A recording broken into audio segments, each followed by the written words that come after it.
Hey friends, my name's Aaron Ciotti. Everybody calls me Ciotti. Welcome to the show.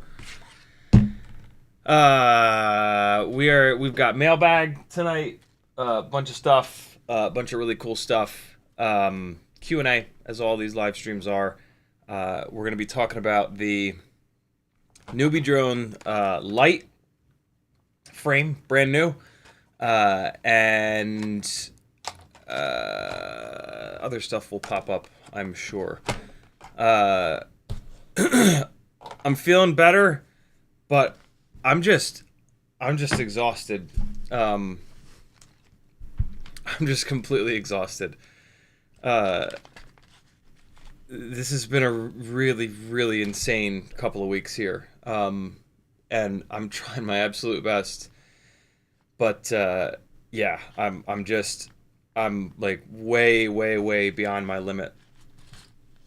But you know, sometimes life pushes you beyond your limit, and not a whole lot you can do, right? I can't just go jump off of a rooftop. So here we are. So yeah, I'm gonna try my best, but fair warning, man. I'm in it right now. Emotionally, mentally, physically. Yeah,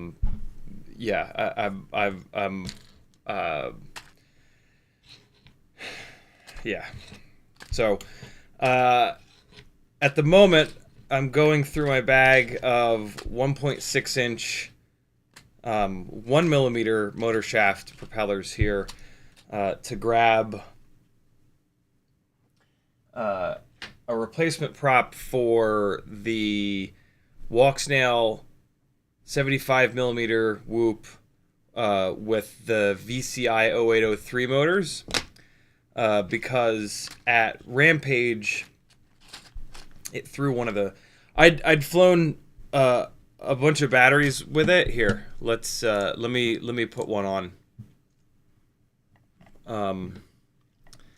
So we should be able to see the we're gonna start going through the Rampage footage little by little over the next bunch of live streams, and kind of talking about it and sort of dissecting it. This is more than likely when it happened. Let's just see. Is there a... So it's right rear. Is it... Yeah, you can see it, right? You can see it struggling. So crash, right rear prop falls off. See it? See the left front's picking up and the right rear is staying down. All right, so this battery is definitely the 75 mil Walksnail rig on the VCI 0802.6 27,000 kV motors. This is actually one of the issues with the 1 millimeter motor shafts. Wow, that happened really early in the battery. I think I'd been flying it. What the hell? I think I'd been flying it, flying a couple batteries in a row on it. So here's the previous battery. This should be it. Why is it? Why is it? Yeah, there's a lot of duct in view, though. Is there a crash where we get less duct in view? That's interesting. Pretty sure this is still it. 99% sure this is the same rig. I'll be able to tell once I start flying it around. So yeah, the 1 millimeter propellers don't have as much bite as the 1.5 millimeter motor shafts, and so you lose propellers a lot more often. This is something that Rugi ran into with the toothpicks a long time ago, and he started doing the going up from 1.5 to 2 millimeter actually motor shafts, and he's got like he made like a little kit where you could drill them out for yourself, which was super cool. But yeah, so this is the best flying 1S 75 millimeter Walksnail carrying Freestyle tiny whoop that I've been able to put together. I actually had a couple of really great conversations with Gruss from Rotor Riot. Russ from Rotor Riot. His screen name is Gruss, Grus. About this. I didn't realize it, but he was sort of the brain behind the Vision 40.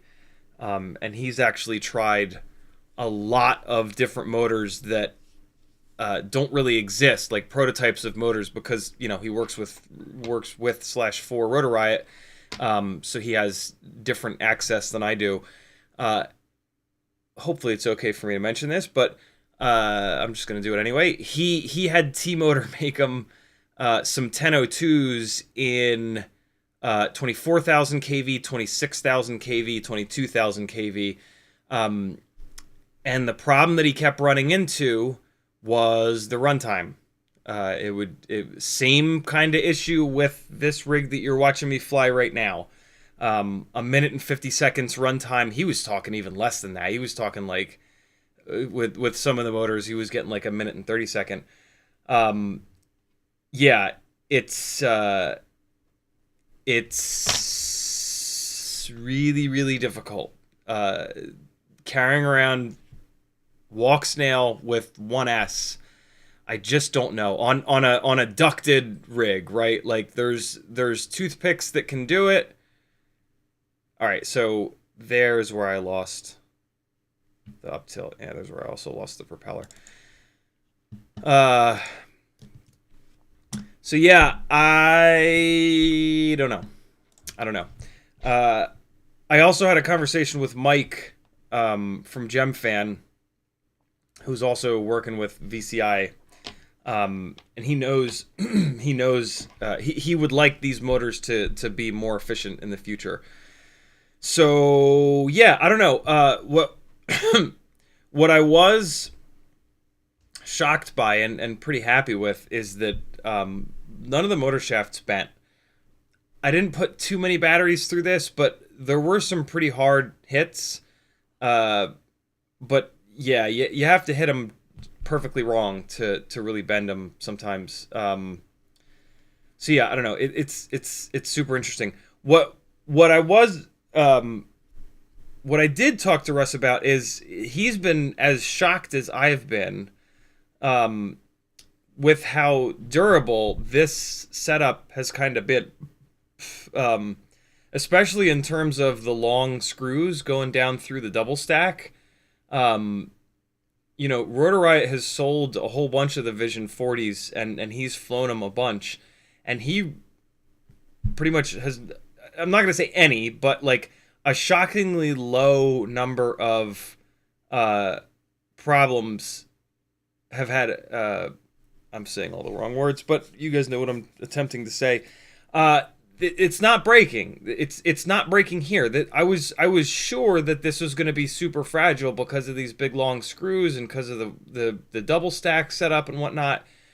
But yeah, that is not seeming to be a problem. So that gives me hope for the 2S setup. And I I think that's where we're going. We've worked so hard to try to figure this out with 1S and get half decent runtime. I don't know where else to go, man. Like yeah, maybe we can make these 0803s a little bit more efficient. Maybe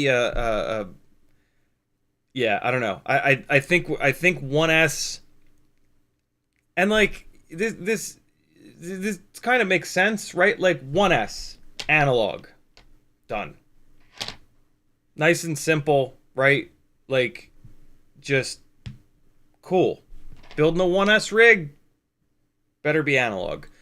And then for HD, it's 2S, 3S, 4S, and sky's the limit, right? As much as I'm tempted to just keep going and going and going and keep bitching and moaning about Tony Morgan with a $20 super chat. Dude, thank you so much. That is incredibly generous. AMAX 2305 1950 kV fund. Very, very cool of you, my friend.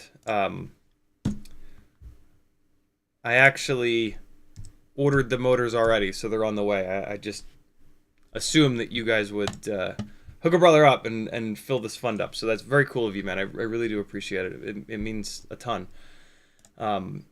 It's hard to do this.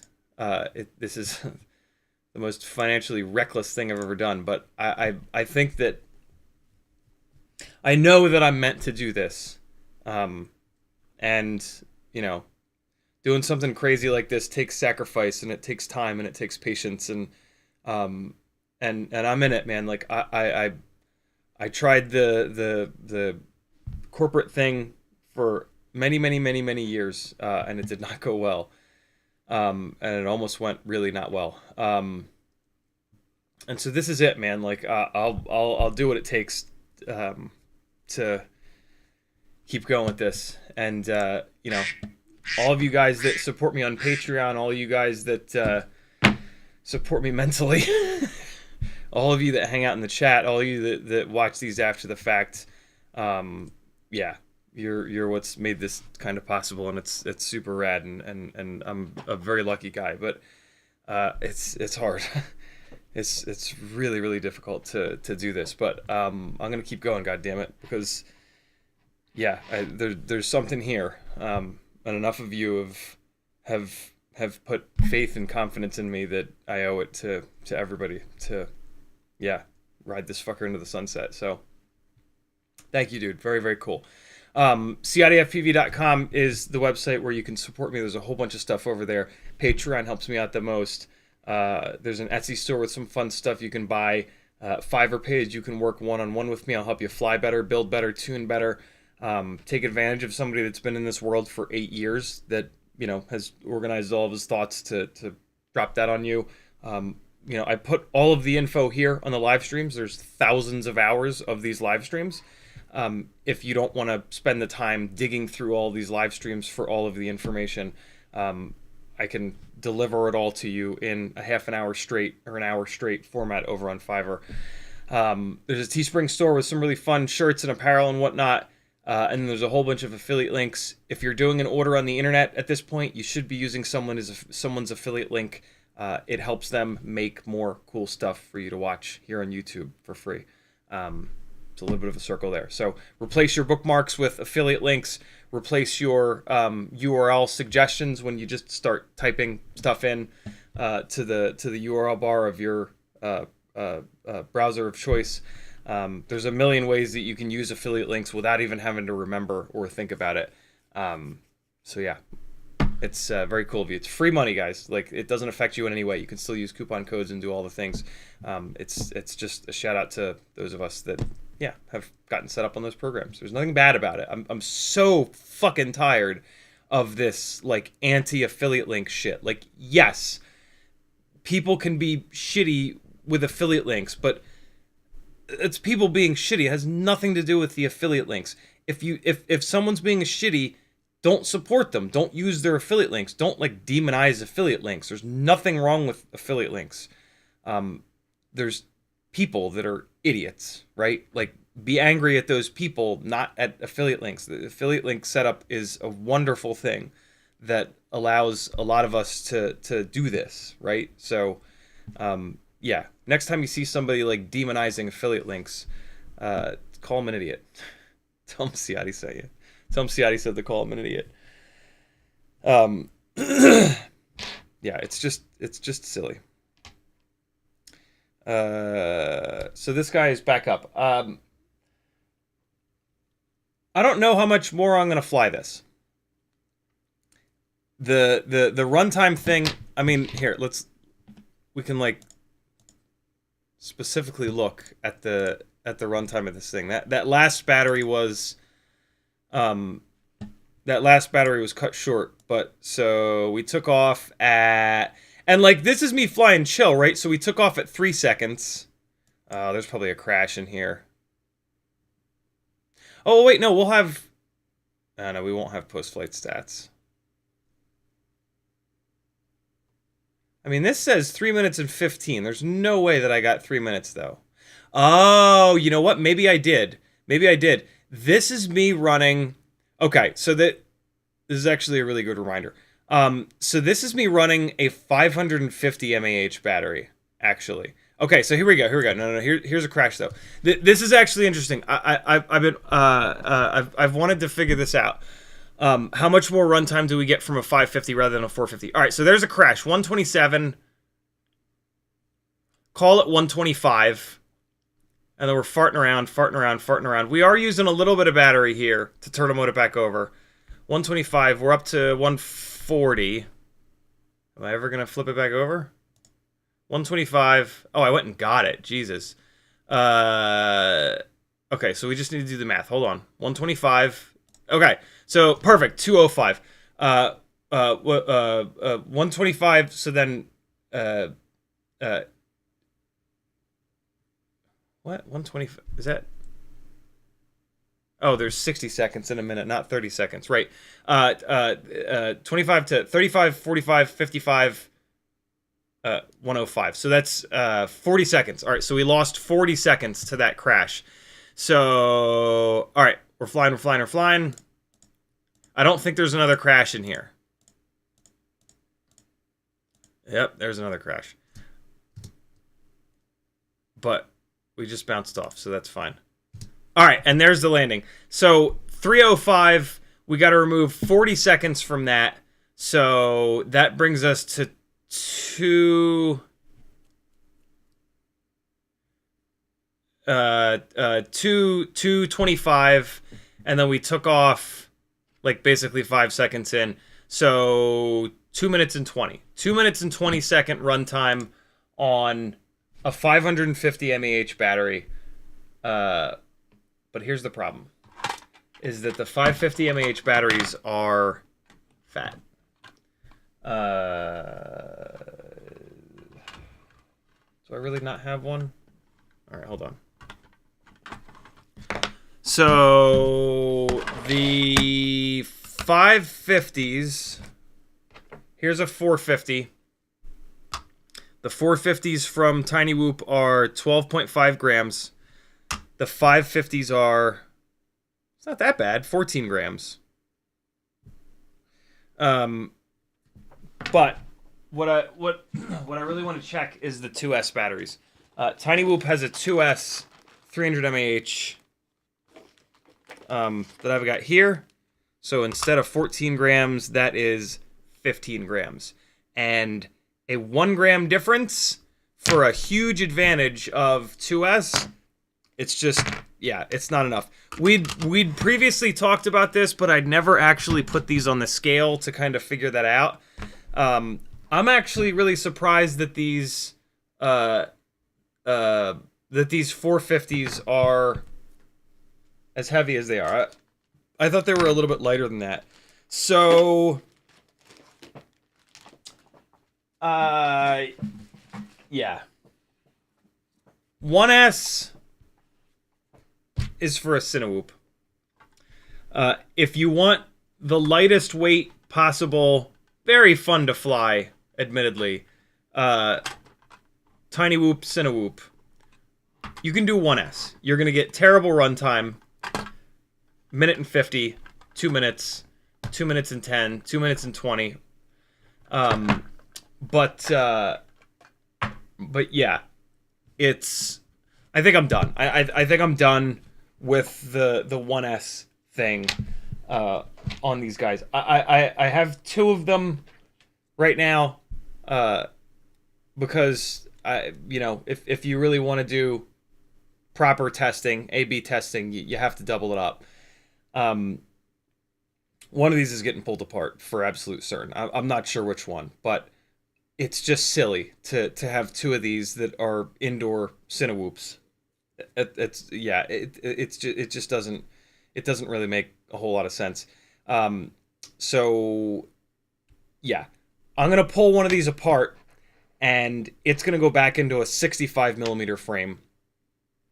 In order for the, like, yeah, if I'm gonna get a minute and 50 second run times, I would rather get it on a 65 millimeter build. And when I had the 65, actually, I'm gonna pull it apart right now. Which one do I pull apart?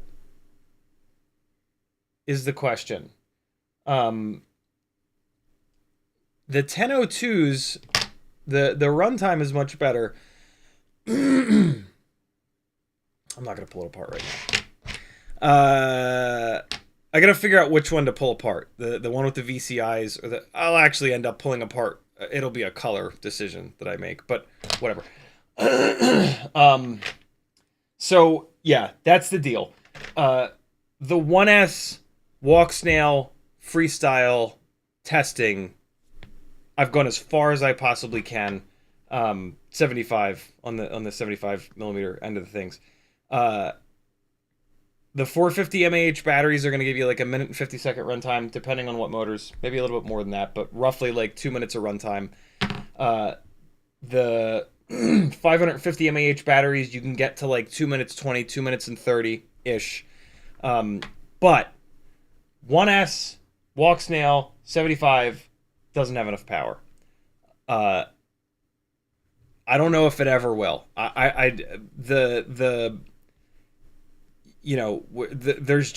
are limits, right? There are like physical or whatever. There are limits, and I think we are at the limit. Why does that camera look so bad? Why is it so dark in here? Why is this so dark? Why are you Logitech? Can you get it together? I mean, is there those of you that have been following along, what did I miss? I didn't miss anything. I didn't miss anything. If I missed something, let me know. But it's been like months, man. It's been like 4 or 5 months that we've been trying to figure this out. And in talking to Gruss, he's spent a ton of time and effort too. And so if the two of us can't figure it out, it just kind of is what it is. And that's okay. There's, I don't know. All right, I can't fix this. This is just going to be dark down here. It's fine. In the chat, Rocket Tech was first. Kevin Sumner was next. Hockey Rounds, Kilo Zebra, Tongue Out FPV, James Thomas, Rock Crawler, Douglas Otwell, Kilo Zebra, FPV Toast, Kevin James, Frank Nicholas, Tony Morgan, Douglas Otwell, Sleepy CBR, David 4F, Denzel the Terrible, Tom Johnson, BLD, Anonymous. I'm going to leave it there because we got a million things to do. Those that have joined, I got somewhat... So, last night, in the middle of the night, when I, as always, couldn't sleep, the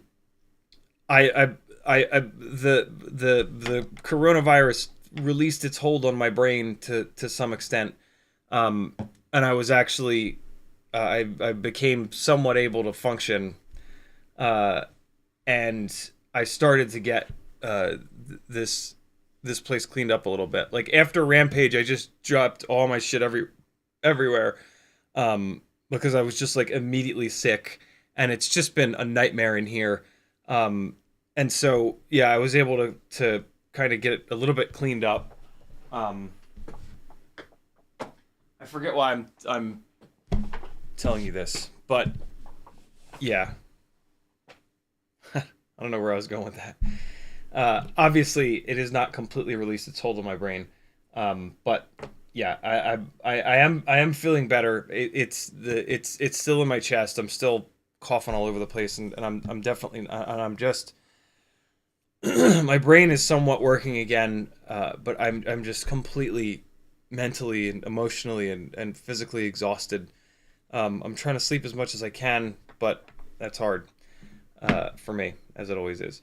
But yeah, I feel way better than I did. I'm still by no means back on my feet, and I've a ways to go still, but whatever. It's better than it was yesterday. So yeah. All right. Jesus. Patrons. Where I was going with this is that after I physically cleaned the basement up, I'd gotten my email had gotten up over 100 unreads, which just makes me want to absolutely stab myself in the eye with a fork. So I was able to get my email somewhat under control. I apologize for those of you that have joined Patreon that haven't gotten your well-deserved shout out, but here a bunch of them come. I'm probably going to mispronounce this. I apologize, Rick. But Rick Canady, or Kennedy, welcome to the Gangly Gang. Thank you for joining. Super generous new patron. There's an Etsy order that needs to ship. There's going to be a bunch of stuff that ships like tonight, tomorrow, the next day. Kenny Young, welcome to the Gangly Gang. Nick Z, I'm not going to massacre that last name on you, brother. Welcome to the gang. Michael Grover, welcome to the gangliest of all the gangs. And Danny Reimer, welcome. Thank you guys so much for joining the Patreon. I think there's maybe one or two more. Adam Saunders, welcome to the Gangly Gang. Thank you for helping me out, brother. I want to say there's one more. Nope, that's all. I'm caught up on Patreon. Thank you guys so much. Yeah. You can choose to set yourself up on recurring or not recurring. I've had a couple people that didn't even realize that they didn't set their Patreon up as recurring, and they didn't even realize that they hadn't been in there for a while. So check that. If you want to be a recurring patron, it never used to be like that. It used to only be recurring, but now there's some kind of an option. So yeah, check that. If you want to be a recurring patron, jump over there and make sure you have that box checked or whatever, because otherwise at the end of the month it's just going to stop charging you, and you're going to come off and you're not going to get the emails, you're not going to get access. It's probably going to remove the Discord access and whatnot. But yeah, thank you guys so much. It's super awesome that you guys have made this thing possible that we've done together. It's been a blast, and yeah, let's keep going. There's lots more testing to be done. There's lots more little rigs that can be optimized to fly better, and for all of us to have more fun and have a cool little community together. If you want to talk directly to me in the chat, all you got to do is type CiottiFPV. If you do that, it'll light up an orange for me. You can do that with each other. Type somebody else's name, spell it right, put the spaces in the right places, and for that person, their own name will light up an orange. Kilo Zebra tagged me and said, gonna be fun seeing some fresh packs today. Glad CiottiFPV is feeling up to flying. I don't know how I'm gonna fly. I remember, so this is only the second time that I've had COVID, thankfully. As I talk to more and more people, I feel like I'm in the minority. I feel like so many people have had it like 3 and 4 and 5 times, which is just insane. This is only the second time I've had it. It was just as bad as the first time I had it. It's been really, really, really nasty. And the effect that it's had on my brain has just been unbelievable. It is so obviously a neuro... Yeah, it just fucks you up, man. And so I'll actually be super interested to see how badly I fly tonight. But I've got the new Tiny Whoop gates set up in the living room, which Jesse from Tiny Whoop was kind enough to send me. And we've got some other really cool stuff. And yeah, it's time to get back to flying. So we're gonna do it, but no promises. It might be a crash fest. It almost always is a crash fest, but hey, it might be a worse crash fest than normal tonight. Sleepy CBR says, "What's up?" Denzel the Turbo says, "Good to see you." James Thomas says, "So as the dust settled on the 75mm motor testing, is the 1102 the winner?" James Thomas, great time to ask that question. So we kind of already talked about that, but great point. Here it is. Analog 75mm, 1S, all day. Jungle Gym Basher, amazing. So much fun to fly that rig. You don't really need more than 802s. 802, 25 or 27,000 kV. You might as well get 27,000 kV. If it's too much, you can motor limit it down. Don't get 25. TinyWhoop.com has the motor for you. It's the iGal limited edition 0802, 27,000, 1.5mm motor shaft. The end. There is no other motor that's as light, that makes the right amount of power. It's the one. It's the right motor. It's not too big. It's not too small. It's, you know, this happened to us in the 5-inch world many years ago, where we realized that 2207s and 2306s are just big enough, not too small. They stay cool. The 2207 makes a little bit more power, but it gets a little hotter. 2306 stays cooler, makes a little bit less power, a little bit lighter. In the tiny whoop world, and just with these motors being so small, we're probably not going to have that. We're probably not going to have two motor sizes. We're just going to end up with one motor size. This is the goal. The goal with every single size propeller, every single all-up weight, is to find the smallest possible motor so that it's as light as possible. The motors are all the way out on the ends of the arms, and that's the worst possible place for weight. So reducing the weight of a motor is a big deal. And so the goal is always to find the smallest, lightest motor that gives just enough power, stays just cool enough. There is a ton of optimization that's required to get to that point, but when you get to that point, it really does make a difference. Like it's a big deal to get there. And so yeah, for analog, pretty lightweight, 75 millimeter rigs were there. 802, 27,000 kV. You want the Gemfan 1610 bi-blades. They demolish all the other 1.6 inch props. So that's it. Good to go. The 1002 is a great motor, but nobody makes it a high enough kV. The fact that we can get these 802s in 27,000 kV is one of the big reasons that it's the right motor for that setup. If somebody was to make a 1002 in 28,000, 29,000 kV, that would be a contender, but it's a heavy motor. 0802 to 1002, that's a big jump, right? 8 to 10, think of the percentage jump there. It's a big percentage jump. 25%-ish, maybe? Whatever. So yeah, analog 75, we've got our motor. Done. Once you add Walksnail into the mix, 1S is not enough. 1S won't get the job done. By going to 2S, we're going to get a massive increase in efficiency, and we're going to have a ton more motor options because of the higher voltage. And the batteries are now light enough where we're not adding more than like a gram or two. So for Walksnail 75 Freestyle, it's 2S.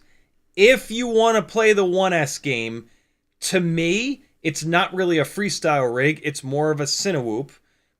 That's still very fun to fly. Not everybody needs a ton of power. Not everybody's brand of freestyle is, you know, Matty flips and power loops and dives and all the crazy shit that you see me doing.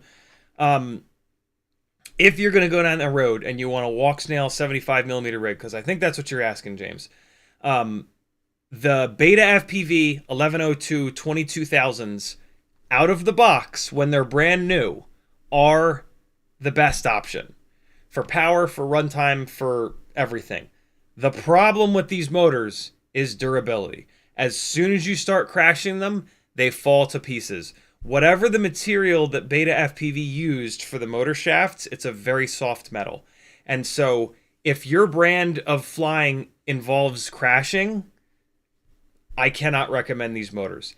I have run Betaflight 1102 motors for over 3 years. They were the original motors that I used on the tiny lifters. And eventually I moved away from them for this exact same reason. They came out with a new version, and they changed the way that they look, and they changed the bell design last year, I guess. And I hoped that they also changed the material that they made the motor shafts out of, and or figured out whatever reason was causing them to be so fragile, but they have not. After a couple of crashes, these motors started causing all kinds of jello, and yeah. So cannot recommend, unfortunately, the Betaflight 1102 22,000s unless you're not going to crash. you're going to crash. Even if you don't crash, you're going to crash, and the motors are going to get banged up. They're not that expensive. I mean, you can just replace them every couple of crashes because that's pretty much all it takes to bend them up. But yeah. Realistically, the best motors that I've found that are actually durable and give you half decent performance are going to be the RC & Power 1002 22,000s and or the VCI 0802.6 27,000s. I've tested the RC & Powers quite a bit. They have 1.5mm motor shafts. They're the safe bet. It's a great motor. It just doesn't have nearly enough power for me. But the runtime is pretty good on those too. You're going to get significantly more runtime. These VCI motors almost have enough power. Almost. So close. 1mm motor shafts, they're probably going to bend. I'm shocked that I haven't bent them yet. I'll keep this rig together. This is the rig that I'm going to keep together. This is the one that I'm going to take apart. Because these motors are a known quantity. So yeah, I'll pull this one apart because I know that these motors are good. These RC & Power 1002 22,000s, I think these are the ones. If you want a 75mm Walksnail Tiny Whoop, I think these are the motors to go with. These VCI motors are super interesting, but the runtime is significantly less, 20 to 30 seconds less runtime, which when we're talking about 2 minutes of runtime, that's not a lot. Eric, thank you so much for the super chat, my man. I'm going to read your comment in a minute. I am curious about the strength of the motor shafts here. I know that these RC & Power motors are strong enough. I know that they're a recommendation. They are top of the list for me. So they don't have anything to prove, so I'm good. I don't need to test this anymore. That's why I'm going to pull this apart. Matter of fact, I'm going to start pulling it apart right now. I hate to do this because this rig actually flies really decent.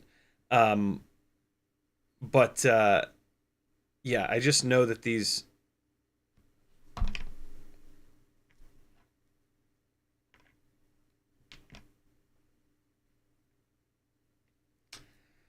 Which one of these do I pull apart? I would rather leave this one together. Now. Well... No, yeah, this one's getting pulled apart. The rig with the VCIs should be left together because fly it, crash it, see when those motor shafts die. If these motors hold up, I'm gonna have to revisit this whole 1.5 versus 1mm motor shaft thing. Some people have said that the Happy Model motor shafts are just weak. I've not found that to be true. I've run lots of motors. I've bent lots of 1mm motor shafts. But enough people have kind of said that where I'm like, well... So... Yeah. Yeah. I'm going to run those VCI motors. This is a heavy rig, so if I'm going to bend motor shafts... You know what I mean? Like, this is the one that it's going to kind of happen on. So, yeah, we'll see. This is getting pulled apart, if you weren't here earlier, and getting dropped into a 65mm frame, which I'm going to do, like, right now. Like, you're going to watch me do that, and you're going to absolutely love which frame I put it in, which is another part of the reason that I'm doing it right now. You'll see in a minute. So yeah, great question, James. I sure wish that the Betaflight 1102s were more durable, because they make, I think they make basically as much power as these VCIs, but they have better runtime. But they're just not durable. I didn't even, like, I swear to God, I flew like less than 10 batteries, and I didn't crash it like that hard. Like, I didn't have any like massive, like, oh yeah, that was a humongous hit. Of course, these motors are all bent up. And it was the same thing with the tiny lifters back in the day when I was doing those. Like, I didn't have any big crashes where it was like, yeah, these motors deserve to die. Like, I have a really good feel for that, right? Like, I crash a lot. And I can usually really tell, like, if a crash is if I'm asking for too much and if the crash was just too hard, or if, you know, it should have been able to take the hit and kind of keep going. So yeah. There's a hint here. This is the frame that I'm putting the Walksnail rig back into. There's a hint. Who can guess what motors are in here? If you're paying attention, you'll be able to tell from me just holding it up like this. What do we put in the arrow in the back, right? Arrow in the back. I think there's more space to put the battery, to put the plug through. Yeah, that's the deal. Look at that, man. Just like that, we've got a Walksnail 65 mil Freestyle build again. I feel like there was another frame that I wanted to put this AIO VTX camera canopy onto. I feel like I'm putting this together right now, and then I'm going to be taking it back apart. But I'm actually really excited to be putting this together, because I didn't try this combo. I've tried another similar set of motors with this with Walksnail on a 65, but I haven't actually tried these exact motors here. Did you guys figure it out yet? I'm not scrolled down in chat, so if you guys have already guessed it, I haven't seen, but I'll bet somebody's already figured it out. It's not like a new set of motors. I've had them for a while. But this is me trying to throw you off the scent. So there we go. We have the ultimate 65 millimeter Walksnail. That's another hint for you. Look at it. It's all clear. I should have had this put together at Rampage. I almost did this, but I really wanted to test these two things with 75s a little bit more at Rampage, and then I ended up not really.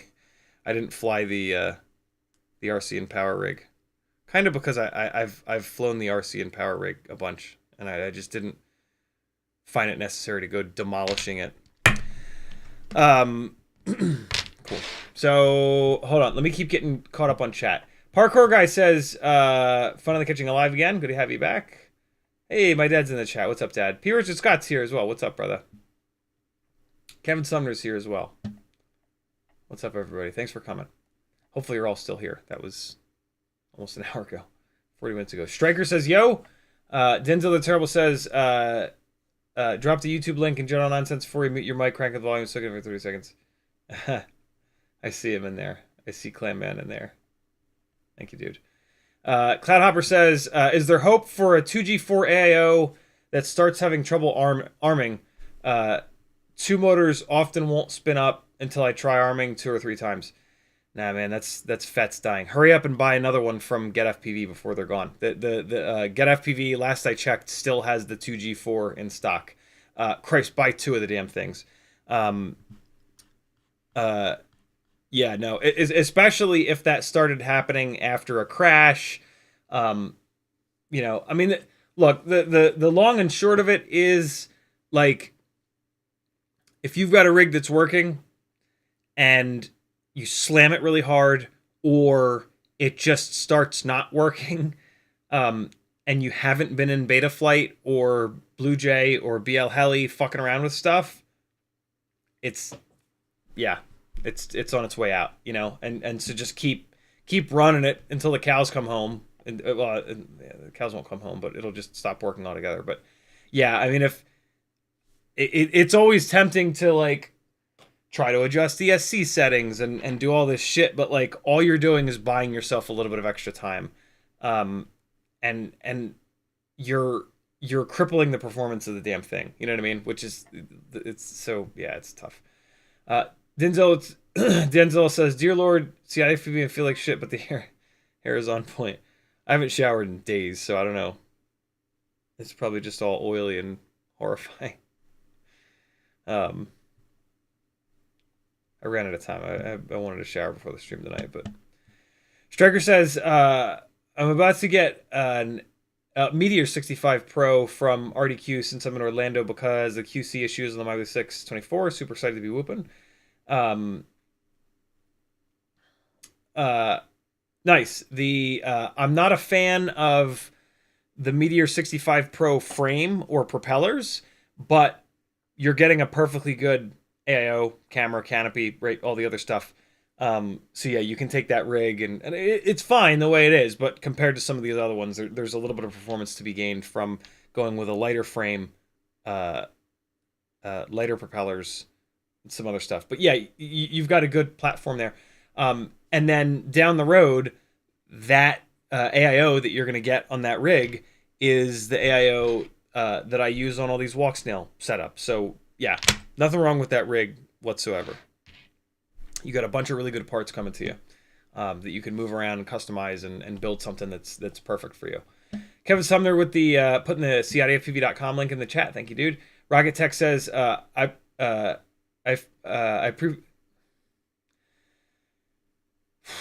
appreciate that you feel like you owe us something that but you owe you to ride this for all it's worth. Thank you, dude.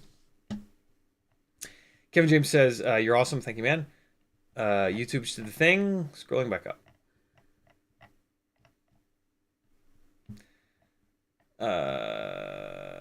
Tony Morgan, thank you again for the super chat. Terry Burnett, thank you again for the. Oh wait, no, I didn't even get to that one yet. Terry Burnett with a $20 super chat. He says for motor or meds. It'll go to motors. Fuck meds. Thank you so much, dude. 20 goes to 40. If you guys want to fill this up, you got to call it out. You got to specifically call it out in your super chat. This way, yeah, you guys can super chat whatever you want. Like, just a regular super chat is going to go to, just life. Yeah, if you want to fill this up, you got to specifically call it out. That's how it works. I don't know why it works that way. That's just how it works. Kevin James says, you're awesome. Thank you, dude. Wait, no, I already did that one. Striker says, haven't ordered it yet. Thanks for reminding me about those affiliate links. You deserve it, bro. You've helped me so much. Thank you, dude. Curtis Hayes says, Mad Tex mentioned you this week, was positive about you having your niche on YouTube. Yeah, I was actually in the chat. I was in last night, yesterday actually, for whatever reason, I caught one of Mad Tech's live streams live. Yeah, Ian is just the best, man. Yeah, just what I didn't realize that he curses so much in the live chats. It made me feel really good, actually. Yeah, it was really a joy. I got to catch more of his live streams. It was a blast watching him last night. That was super fun. And yeah, I had a couple of comments that he seemed to get a kick out of. So yeah, that was great. Yeah, I think it's going to be my Sunday ritual after my streams are going to be to kick his on, because yeah, that was a blast. I watched a lot of his stuff after the fact, but yeah, for whatever reason, after my stream on Sunday, I got a lot going on, and it's still like the middle of the day and whatnot. So yeah, I just apparently haven't caught any of his live streams. Not any, but not many. CMYK says, yo. Just Mo says, sorry you're sick, hope you will get soon. Both times I got COVID, I didn't even know. I've heard that too. I've heard people like, yeah, I got it. I was sick for about a day and then I was fine. I'm like, it's not been my experience. Eric Hager with a $2 super chat, he says, is less than 65 millimeter wheelbase on 31 millimeter props stupid? Not at all. No, I mean, the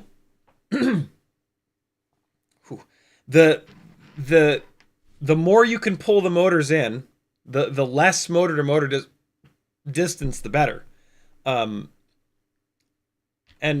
it's tough to clear everything that we have to clear.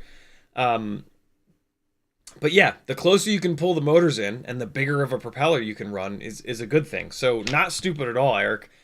Just difficult. Just like not many people are able to do that. Not like there's certainly no plastic frames available that really do that, that I've really seen.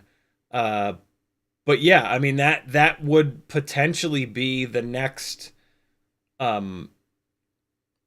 level of optimization that we can find with 65 millimeter tiny whoops, right? If we can get this down to, you know, now that the AIOs are starting to shrink, all we need is a frame that pulls the motors in, and we can save weight, and we can save pull the motors in more centralized. So I wouldn't be surprised if down the road here we start to see somebody do that. It'll probably be Betaflight, right? Like Betaflight have been the ones that have been playing around with, they've been doing it the other way. They've been increasing propeller size and keeping the motor to motor distance the same, which to me is the wrong way of doing it, because doing it that way, you have to convince a propeller manufacturer to make a whole new prop size. And you're not going to convince everybody to do that. And then all of the propellers that already exist you can't really use, right? I mean, you technically use them, but you wouldn't.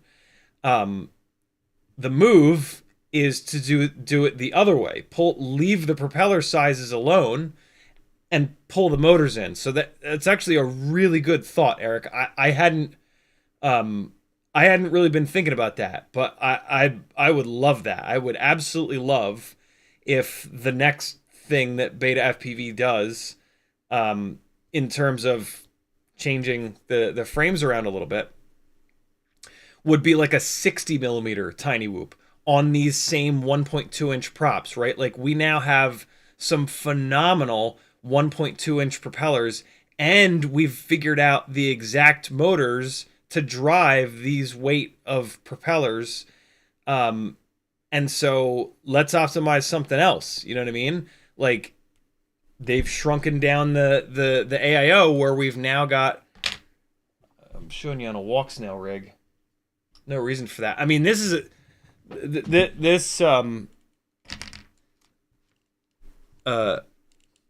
apologies for what a stuttery bastard I am tonight. This is what happens when my brain is just not really there, and this is what happens when I'm just kind of an emotional mess, if I'm really honest. But like, look at the gap here at the end of my middle finger, right? Like, look at all this space. Like, somebody could easily design, and this isn't even the Betaflight one. This is the Happy Model 2024, right? I don't have any frames that have the Betaflight cross. You can kind of see it in here. It's hard to see because the VTX is on top, but you see there, see how much cut in? But see here, here's the problem right here. Right at the end of my middle finger again, I'm wiggling it, that you can't really shrink this much. But I mean, you know, like it's kind of a bummer. Happy Model, this is a new frame from Happy Model. Happy Model made a brand new frame for the 2024, and then they designed this AIO. This is a huge missed opportunity. They could have, I mean, maybe not easily, but this was their chance. They could have made this a 60 millimeter or maybe even a 55 millimeter motor to motor frame, and then this frame would have been even lighter weight. The weight of the motors would have been pulled in more central. So yeah, that could have been a big deal. I mean, the damn thing, it flies great. Like, don't get me wrong, it flies fantastic. Best flying bind and fly tiny whoop of all time. But yeah, there's a little opportunity there that you can literally see. You know, like we can literally look through the corners of this damn thing and see where they could have pulled the ducts in. Maybe they didn't because they wanted the frame to work with other AIOs, right? When we start doing that shit, it makes the rest of the gear selection potentially more of a pain in the ass. So on one hand, it is nice that they designed us a really durable, lighter frame that we can use on the 2G4. I still think I like the NewBeeDrone Cockroach frame better, though. But I don't know. Speaking of, we've got a new NewBeeDrone Cockroach frame to check out tonight, which we are going to. You gonna let me pick you up, or has that ship sailed? There's a visitor. Nope, that ship has sailed. I'm no longer allowed to pick the dog up. Oh well. I tried. I tried for you guys. I know you guys like to say hi to Teddy. Who wouldn't? So yeah, there's that.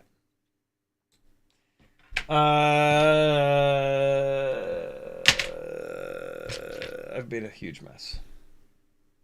All right.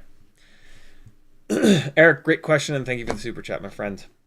Rocket Tech says, with all your findings, can we expect any updates on to the FPV Know-It-All recommendation site? I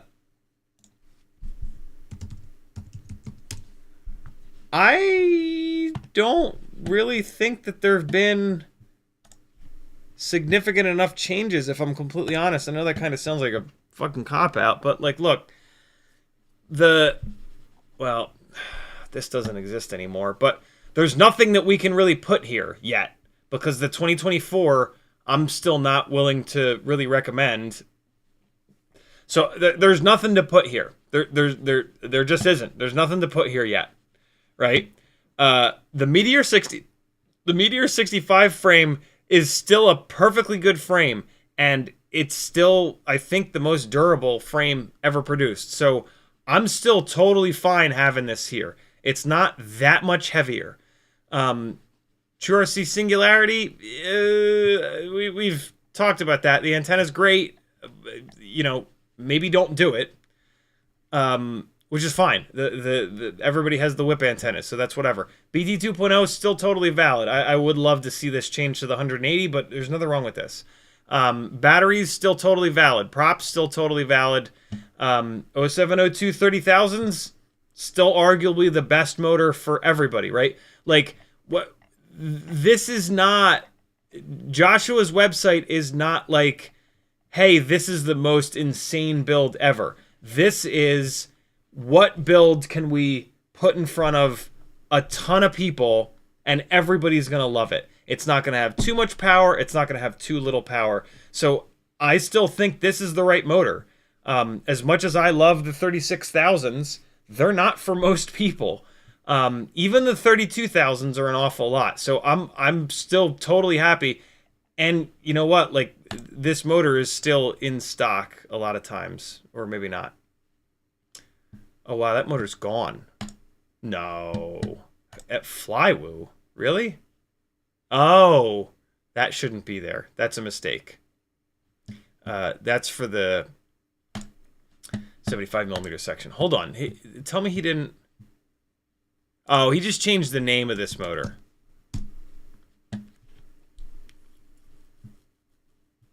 Why aren't any 702s coming up?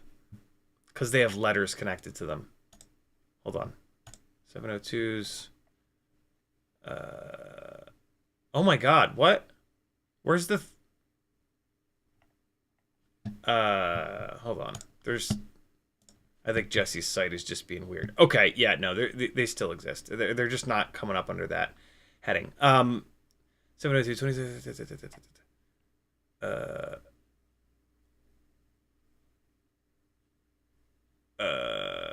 this is super interesting. I'm so tempted, but I'm done. I'm done with the 1S testing.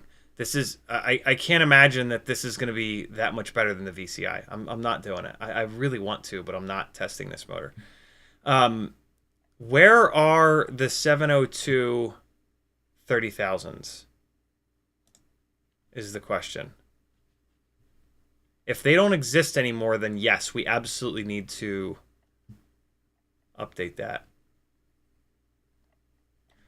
Where are all the 702s? What is happening?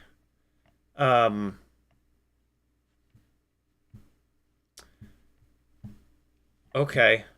So yeah, we need to have a real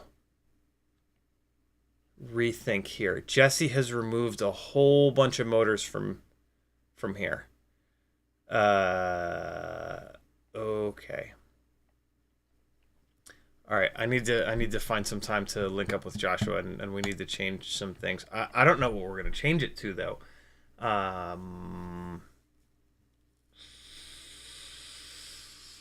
Okay, that's annoying.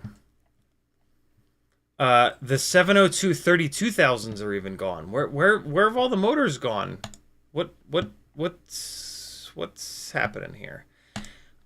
I mean, I guess it's just 702 36,000s and then motor limit them down. But I mean, it looks like we don't have anything in between right now. It looks like we go from 702 27,000s all the way up to 36. I mean, I know that there's this RC and Power 702 29,000, but I don't trust anyone other than Happy Model. Happy Model's 702s make more power and are more efficient than every single other 702 by quite a bit. So yeah, I don't know really what's happening here. I need to send a message to Jesse right now about this because I will not remember. So hang 1 second. Just noticed the 702 30K and 32K aren't on the site anymore. Are they coming back? Okay, cool. I'll let you guys know. So yeah, it's interesting. I didn't realize so many of those things disappeared. Look, right now is not a good time for tiny whoops. It's nothing's in stock, and they are coming back. Amazing. Okay, cool. So we're good. Awesome. All right. Whew, I was scared there for a minute.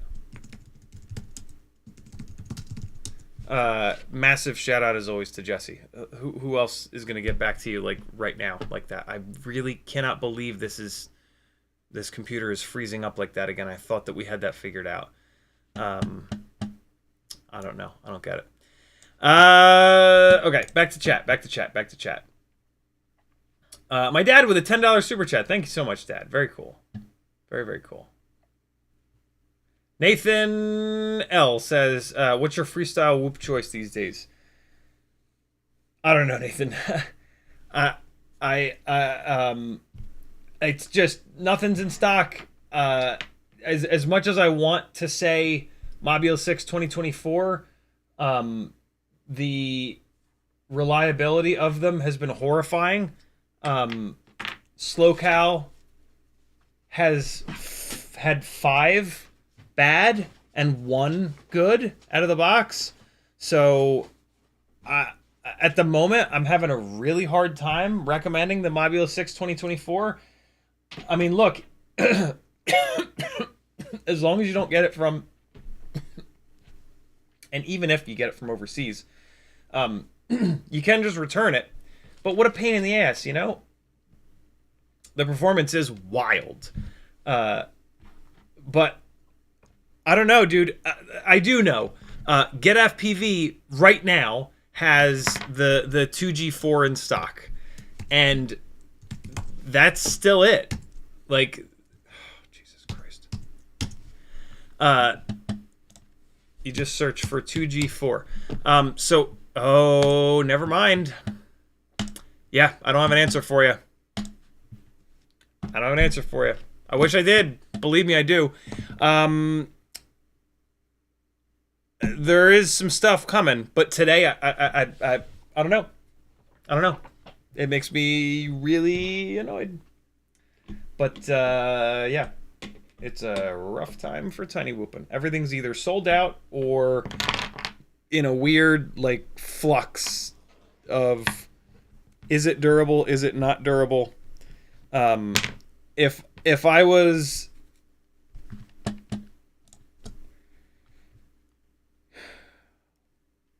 going to build a brand new tiny whoop right now, I would just chance it and get a Mobile 6 2024.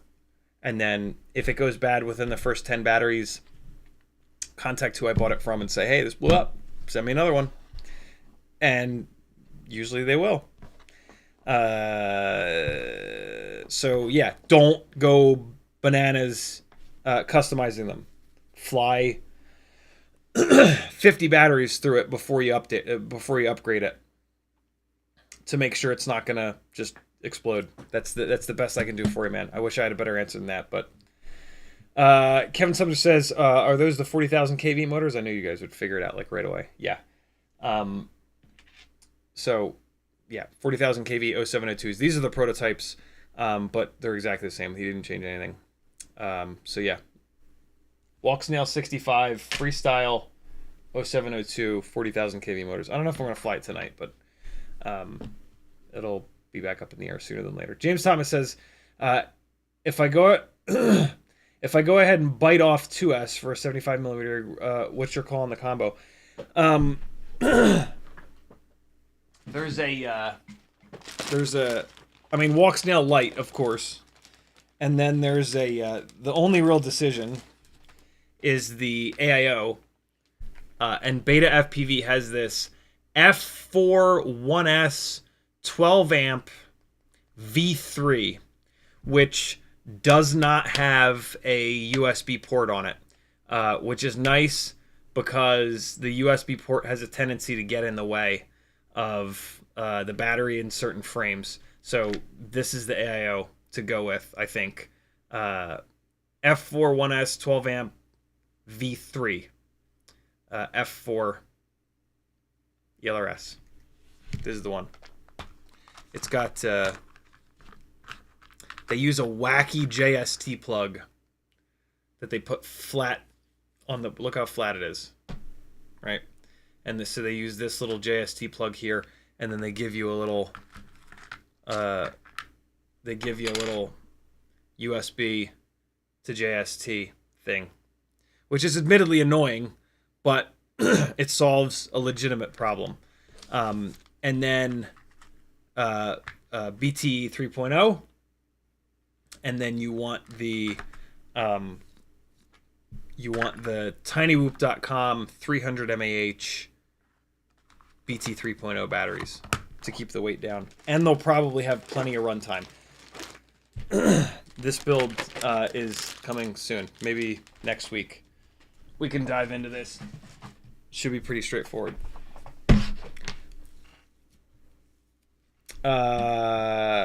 Rocket Tech says Red Rockets almost. Sleepy CBR with a $4.99 super chat. He says towards the AMAX motors. Thank you, homie. Sleepy CBR, man, we fucking miss you at Rampage. It was not the same without the sleepiest of all the CBRs crawling around on the pipes, just being awesome. Next year, hopefully. Scotty Scott says, what's the best antenna to go on the bird? What bird? Durability and range are a priority. It depends on what you're putting it on. Scotty Scott, tell me more. Tag me again, tell me more. C. Will says, flew one of my whoops yesterday. Everything was great today. I went to fly it and no OSD. It also one arm. It didn't get wet or anything. Sat on my bench. Ever have that happen? Yep. I don't know. I've had it happen the other way, where it won't work, and I get so pissed off that I just put it down and walk away, and I come back the next day, and it comes back to life for absolutely no reason. I've always just written it off as, with how much vibration these things have all the time, and how hard we smash them into things, it's a miracle that they work at all. So that's always where I try to keep my head at. Like, oh my God, these things work sometimes. What an utter miracle. If that's where your head is at when they don't work, it's like, wow, that I had that coming. But yeah, it's maddening. But luckily you're not alone. Luckily we all have Stockholm Syndrome together. McBucas says, do you know why it is that in Betaflight, to turn the filters up, you got to slide the slider to the left? Just curious. Yeah, I don't know why they chose to go that way. It does seem a little bit weird sometimes. But yeah, just go by the ends saying more and less filtering. But I mean, you know, it's a great question. I've no idea. Cole Powers said, it probably has to do with, I do know why. It's because they did it from an engineering perspective of when you push the sliders in this way, you're pushing the sliders towards the higher frequencies. And when you pull the sliders down this way, you're pulling the sliders down towards the lower frequencies. The engineers understand that. The engineers understand that the filter is like this. And yeah, it's engineers doing engineering things. If a normie had designed those sliders, they would have done it the opposite way around. But yeah. Cole Power says 60 millimeter tiny whoop frame. You have a 3D printer, get cracking. Oh man, I wish there was a way to 3D print anything frame related in FPV and have it not be a goddamn nightmare. CBCBR says a 55 millimeter whoop would be sick. I agree. Kevin Sumner says, did I just hear Tedward? You did. He's gone though. Striker says, what motors would you recommend for about $10? No such thing. For a 65 millimeter, 31 millimeter prop whoop. $10 a motor. All the tiny whoop motors cost the same, so you're not gonna. There's nowhere. There's. Yeah, they're all the same. My favorite tiny whoop motor ever is the 0802 32,000 kV, which is sold out. At the moment, all the good motors are sold out. So yeah, if you're looking to buy motors now, I don't know what to recommend. All the motors are sold out. When they come back in stock, 702 32,000s are my absolute favorites. You could argue that you might as well go with the 36,000s and then you just motor limit them down. Wait a second. No. Weebleed's got motors for you.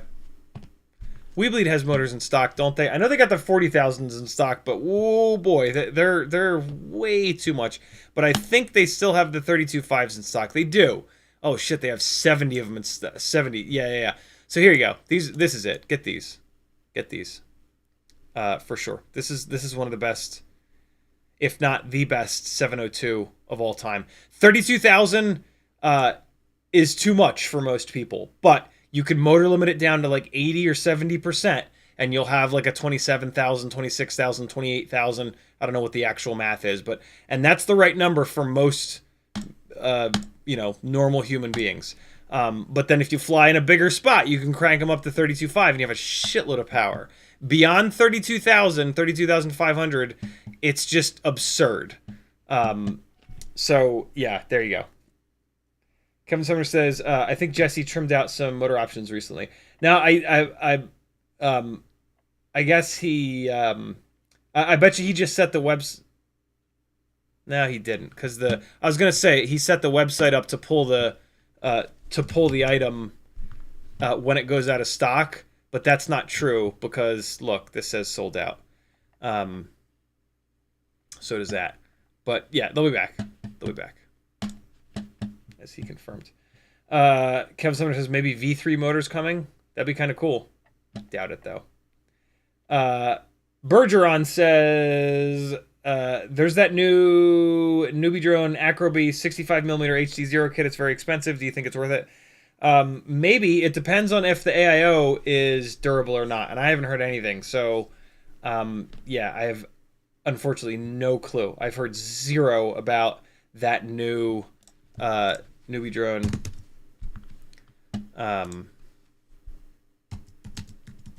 AIO. It's interesting though. I hope it's durable. That would be amazing. I don't know where it is. Maybe I can find it in here.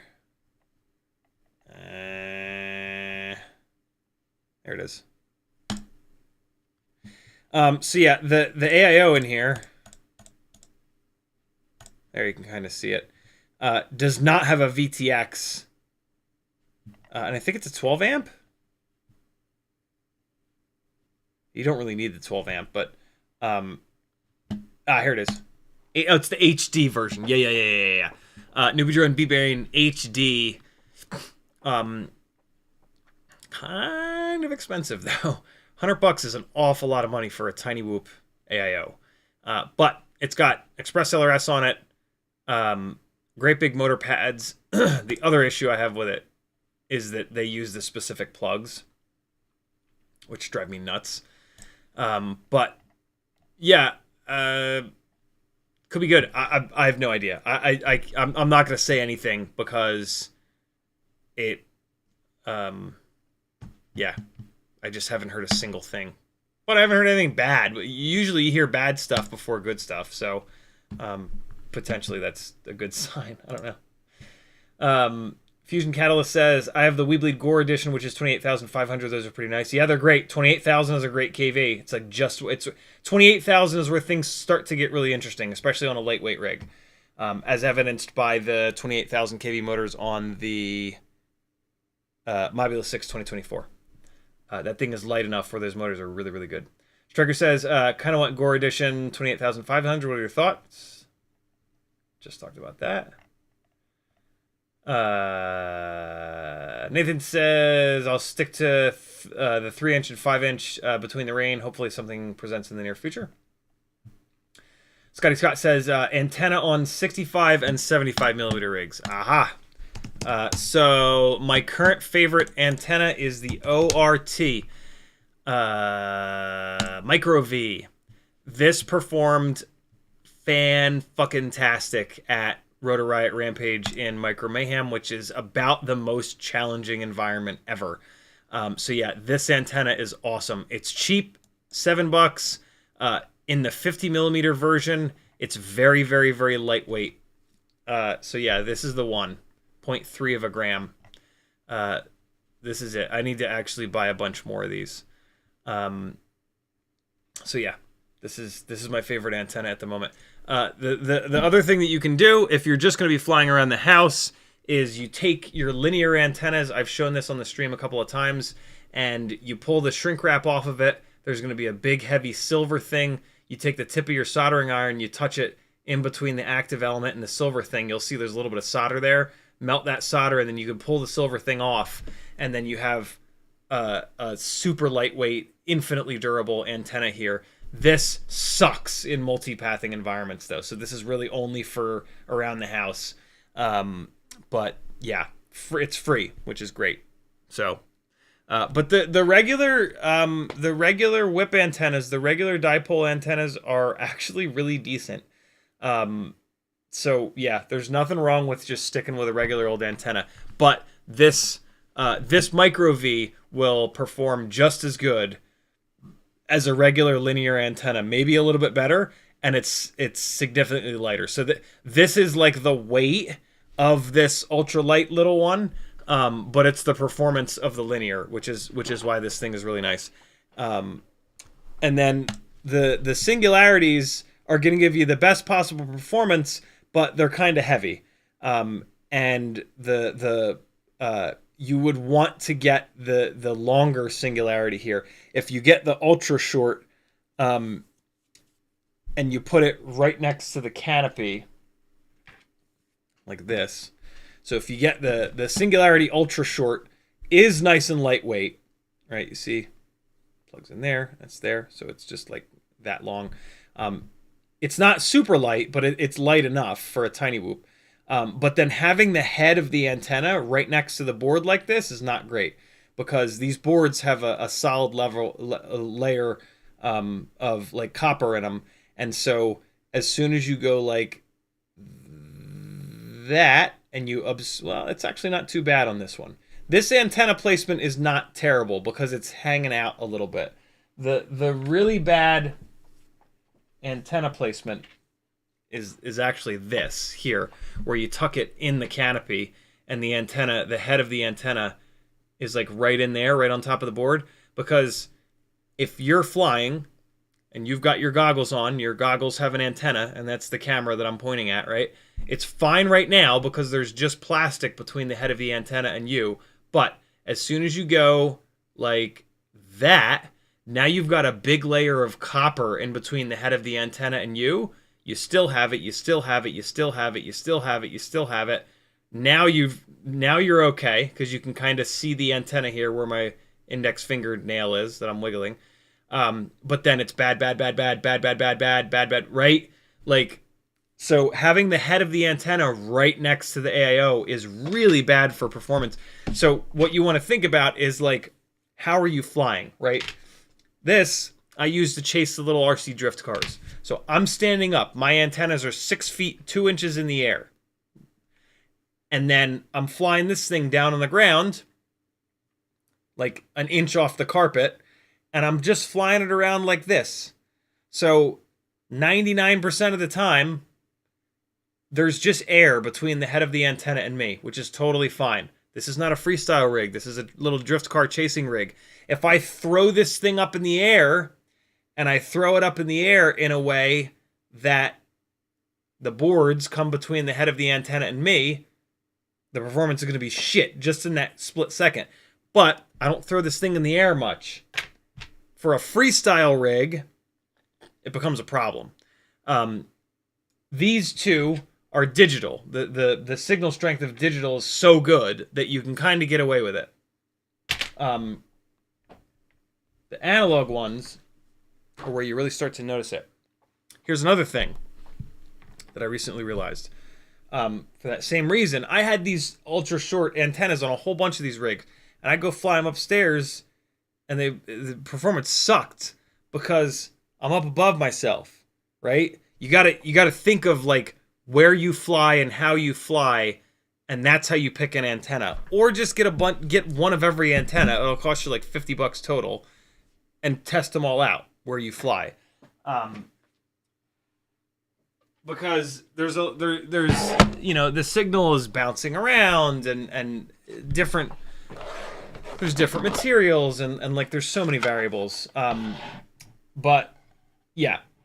The antenna decision is a tough one, but it's a cool challenge.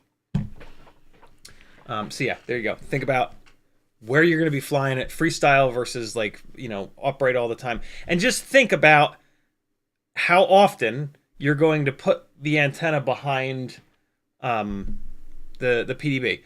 This at the moment for a 65mm rig, this is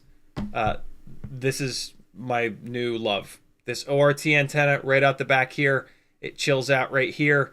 It's super lightweight. It works super well. It's just a no-brainer. So this is what I'm happiest with at the moment. This is what I flew the most at Micro Mayhem, and this poor thing took a hell of a beating, but it held up incredibly well, as it always has. I need to replace a propeller on it.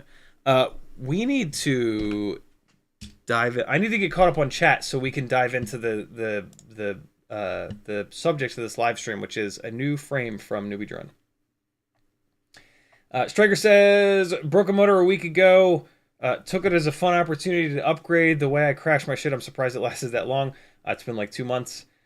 Jake FPV says, just got here. What's the overall thoughts on the Lite AF? I've been doing everything else, and we haven't really talked about it quite yet, but we're almost there.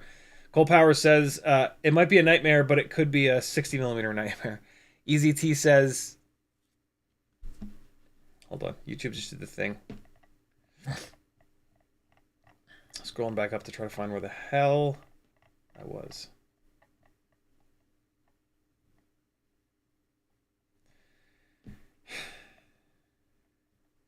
Can't figure out where I was. Oh, I scrolled up way too far. Wow, I'm almost caught up. EZT says, what's a good custom 75mm for outdoor flying or bind and fly? EZT, here's what you want to do. Never mind.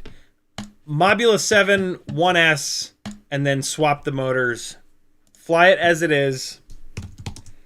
And then when they come back in stock, swap the motors over to the... Oh, man, they're not even here anymore.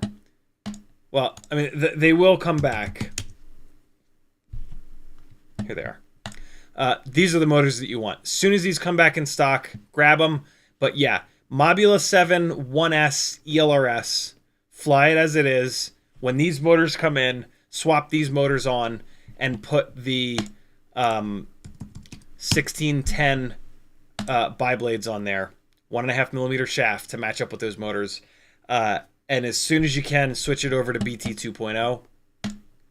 Get the 180 degree BT 2.0. Do this as soon as you possibly can, and then run the folded cell batteries. Everybody sells the folded cell batteries. That's it. You want the 450 mAh BT 2.0 batteries. That's it. That's exactly what I fly. I call it the Jungle Gym Basher. A little too heavy for flying inside the house, but it's a monster outside. Sleepy CBR is ordering up some Cinesplore stuff using the Not Evil affiliate links. Awesome. There's the V2 Cinesplore. Make sure you get that one. Don't get the old school one. The new one is awesome. My dad's going to sleep. Yamasaur says, what about the Tiny Whoop Small, or is it too fragile? Yep, way too fragile. You will literally break it on the first crash. Stingray Zay says, soldered copper wire antenna fell off of AIO. What do now? Replace it. Depending on which antenna it is that fell off, replace it with the correct thing. If it's the ELRS antenna that fell off, replace it with a 2.4 gig length of wire. If it's the video antenna that fell off, replace it with the appropriate length of wire for a video antenna. You can figure that out with Google. You can just type into Google, like, what's the right antenna length for 2.4? That's ELRS. Or what's the right antenna length for 5.8? That's video. But to get you in the ballpark, 2.4 is roughly, you want an antenna that's roughly 32 millimeters. Believe it or not, like, you can get it pretty close and it'll work totally fine. And then for video, I'm sure that you've got a linear whip antenna floating around. Just sacrifice one of them and just direct solder it on. There's videos on how to do it. You're good. You can fix it. If you found the piece of wire, just measure it, or just solder it back on. That'll work too. Stephen Woodruff says, what goggles and receiver do you use for analog at the moment? I'm on the hdZero goggles with the rapid fire. I still do love my HD3s, and I have to do some testing. The rapid fire doesn't seem to work as well on the hdZero goggles as it does on the HD3s, but I don't know. I got to test that. Scotty Scott says, I keep destroying the regular antennas looking for durability. The ORT has been really durable so far. Tokyo Dom's in the house. What's up, homie? McBucas with a $5 super chat. He says, does the new Mobula 6 camera and mount fit in the old canopy? Nope. Well, yes. That's right. No, it does. It does. Yep, it does. Thank you for the super chat, my friend. All right, we're good. Cool. Let's do the things. We're going to weigh a bunch of frames here. This is the brand new NewBeeDrone LiteAF racing frame. Shout out to NewBeeDrone for sending these over. Very, very cool of them. They've been super generous over the years. And so, yeah, let's weigh some 65 millimeter tiny whoop frames. I actually have a bunch that I can weigh because I don't remember all the weights. Do I have a, I think I have like damn near one of every. Hold on. Did this on purpose so that I would have a whole bunch of these to weigh all at once because I knew that I would never remember all the weights. Happy model frame that breaks like immediately. 3.25 grams. This is the old school Happy model frame. It's way too fragile. Don't get it. Meteor 65 Air frame. Also extremely fragile. Will not break immediately. Although, something I've realized recently, the Meteor 65 Air frame from Betaflight If you use the Betaflight 0702 motors, it's with tri-blade propellers, it's nowhere near as fragile. The Betaflight 702s are taller. And so with a tri-blade, the propeller keeps these keeps the ducts from breaking in this spot. Super interesting. I don't really like those motors though. Those motors don't make as much power as the Happy Model motors, and they're significantly less efficient. But if you have a set of the Betaflight 0702s, you can actually run this frame, and it's been pretty durable for me. 2.64 grams, very, very, very lightweight. But on Happy Model motors, it's fragile. This is a frame you can't buy anymore.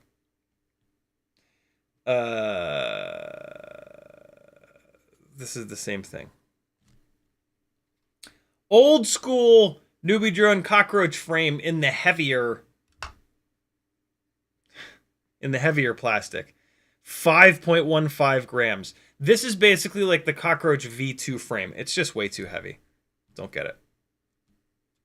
Unless you want a heavy frame. It's probably really durable. This is this weird iFlight frame. You won't be able to find it anyway. This is a prototype one. We don't want to measure that. This is the Cockroach V3 in the heavier material. Polycarbonate? 3.96 grams. Pretty purple, but kind of heavy. That's what this is as well. And that's what this is as well. Hold on.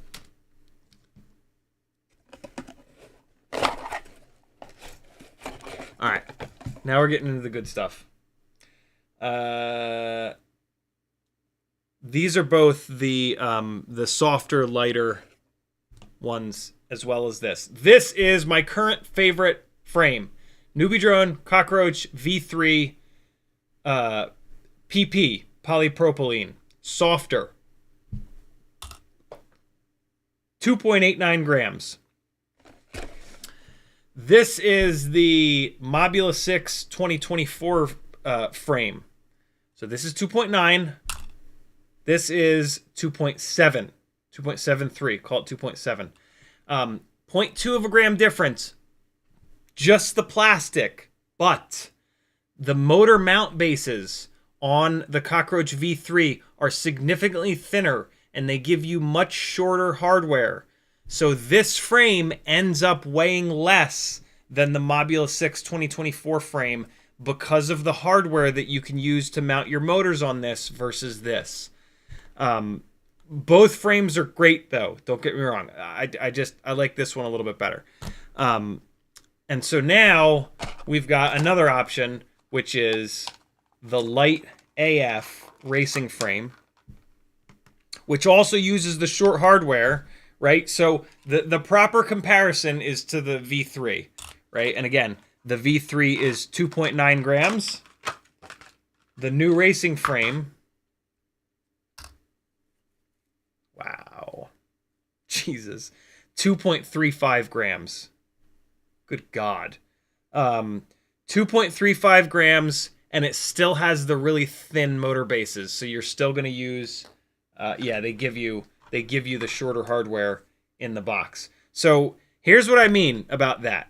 The racing frame, man, that's really, we're going to take a look at it more in a second.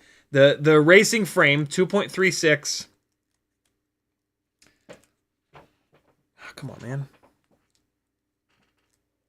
Come on, man. There we go. With 1, 2, 3, 4. Shit, now I'm gonna have to count them like this. 1, 2, 3, 4, 5, 6. Yeah, perfect. 1, 2, 3, 4, 6, 7, 8, 9, 10, 11, 12. 12 of the screws and the racing frame are somebody write this in chat for me. 2.76 grams. 2.76 for the mounting hardware and the frame. All right, now watch this. The Meteor 65 Air frame it's just too fragile when you're using regular stuff with it. So I don't even consider that to be an option. Thank you, Skull. The other real option for a super lightweight but durable enough to actually fly hard is this guy, but then we need some of the longer hardware, which I had a set of over here, and then I cleaned up the desk, and of course now it's gone. Okay, here's a surprise for you.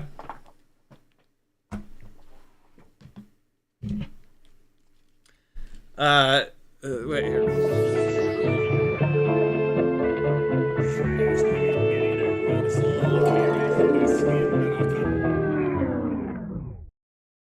I stole that from Mighty Car Mods. Go subscribe to their channel if you have any interest whatsoever in cars or just good content.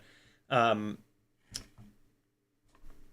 Model sent me this, and I was like, oh cool, they sent me another, they saw me beating the shit out of my Mobula 6 2024, and they sent me another one. But there's a difference. Has anyone spotted it yet? There's a difference. They weren't lying. Look at those beautiful motor plugs. Mobula 6 2024 with motor plugs, my friends. So, what we can do instantaneously is take the motors off. And I'm going to pull the... and we'll swap the motors out. I'm going to just instantly swap 0702 36,000s onto it.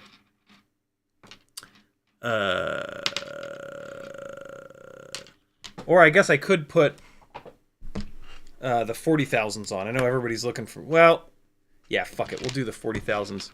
I have another set of them.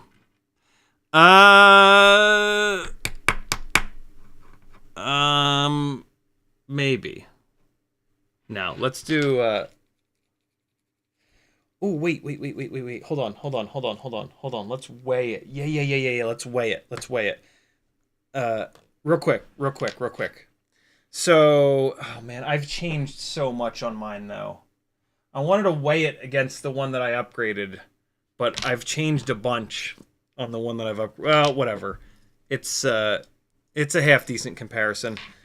At some point we'll get a proper weight, but just for the time being, we'll just do a quick weight. Stone stock Mobula 6 2024, 18.18 grams. 18.18, and then the one that's direct soldered, which I've done a bunch of upgrades on, right? I put a nice short 180-degree lead on. I put the different camera, different canopy. Jesus, 17.14. So full gram difference. But the canopy and camera make a big difference on this. But yeah, there you go. There's a weight on a Mobula 6 2024 with plugs, which I have absolutely no info on. It might not be available for a year, for all I know. I'm sure it'll be available soon. But 18.15 grams with plugs. That's fine, yo. I would so much rather have that slight weight penalty. Does anybody know what it weighs? What the direct soldered one weighs offhand? This is actually really nice. I'm gonna pull these motors off and immediately swap them out. And I'm gonna use them on the direct soldered one. On the direct soldered one. Jesus Christ. Because I have pounded the living balls out of these motors and they are just shot. So this is great. I've got a fresh set of these 0802 28,000s for that one. Because, like, you know, if you want like the ultimate lightweight, it's still sort of a bind and fly, you know? I don't know. Not really. Jesus Christ, come off of there. My God.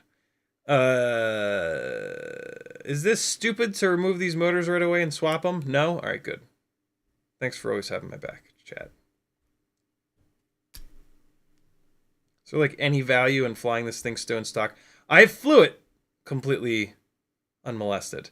And look, the whole point of buying the Mobula 6 2024 with the motor plugs on is so that you can easily swap the motors out. So let's swap the motors out instantly before we even fly the damn thing. I literally just like took it out of the box earlier today or last night or something. I don't know what it was. But what I'm doing right now is I'm stealing these motor plugs because I want to get us a weight on the Mobula 6 2024 frame. So yeah, those motors are going to get direct soldered onto there. Where's that weight again? Where's that weight on the racing frame with the screws? Also, let's figure all the things out. What was the weight? I'll bust the screws out again.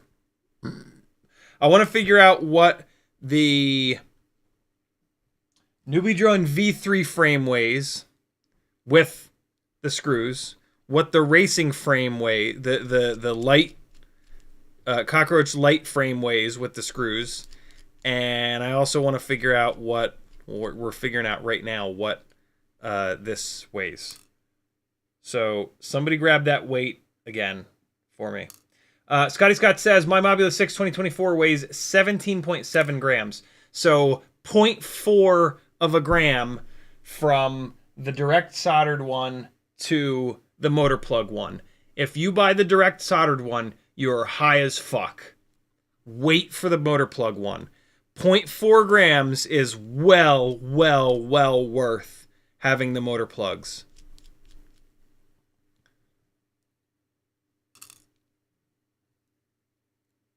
Don't be high.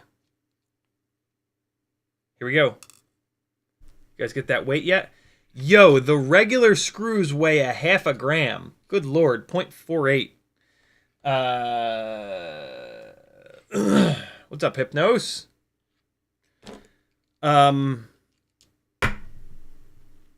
So, Mobula 6 2024 frame with the longer hardware, 3.27 grams. What was that other weight? Was it 2.76? Is that what it was? Scrolling back up. Hold on.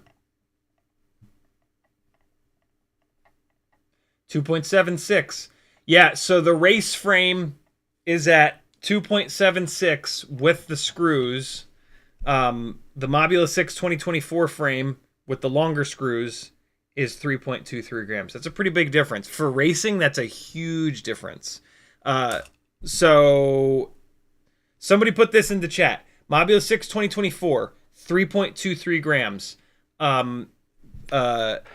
Cockroach V3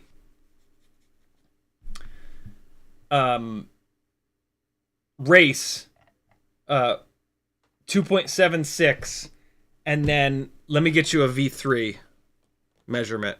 Well, no. Hold on. We can just do the math. Hold on. I got this. I can math it. Oh, nope. Hold on. We got to tear this out. We can do the math. V3 is 2.88 grams. Wait, isn't there like a fancy way to do this with tear? Hold on.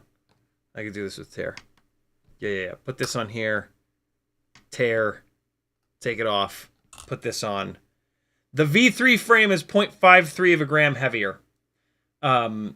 So 0.53 of a gram heavier. Thank you, Kevin. So that means 2.76, 7, 8, 9, 10, 11, 12, 3.2, 3. Wow, it's exactly the same. Mobula 6 2024 frame with the longer hardware required to mount the motors weighs exactly the same as the Cockroach V3 with the shorter hardware. That makes life so much simpler. So yeah, the race frame is a 0.5 gram lighter. Very, very cool. The question is, will it explode? And I probably won't be able to answer that immediately tonight. Jesus, it's after 12 already. Oh well. But I can begin to answer that. Hold on. What should I transfer into this? Give me 1 second. Let me just think about this. Mobula 6 2024 is fine. I'm gonna swap the motors over. That's good to go. This guy. Hold on. Let's take a quick look at the Lite AF frame. And we're going to compare it to the Mobula 6. I'm sorry. We're going to compare it to the V3 frame. So what do we lose for a 0.5 gram? The most obvious difference is the height of the ducts. Look at the difference. The Lite AF is obviously on the right. So not only are they skinnier top to bottom, but they're lower, which I kind of like. So that's pretty cool. The standoffs, I don't know if we call them standoffs, but these supports here look to be pretty much the same. See what I mean? V3 on top, race on the bottom. Even though it's out of focus, yeah, it's basically the same. There you go. So the supports seem to be the same, which is awesome. The mount bases are exactly the same. The battery tray. Ooh, interesting. Okay. Here's the V3 that we know and love. It's got the extra set of posts on the bottom that you can do cool stuff with. Here's the race. They took those posts off and they added these little guys because that's where the battery pushes up against. So the battery is going to push up against... Come on, you piece of shite. The battery is going to push up against that. Wow. Sometimes that works. There we go. So yeah, the battery will push up against that, but then on this side here, they removed a little bit of that plastic. That's pretty cool. The support piece here is just much thinner. This is the V3, right? It's the same thickness as the duct. Here's the race. Much thinner. So they saved a bunch of weight there. That's pretty much it. The battery bay, the battery tray looks exactly the same between the two of them. And the things up on top are pretty much exactly the same as well. So yeah, they saved the weight from around here. Very, very cool. Let's take a look. I don't know why I said that. Let's, what am I going to put this in?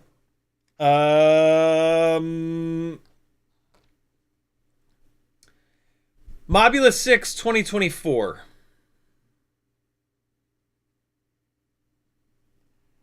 Let me think about this for a second.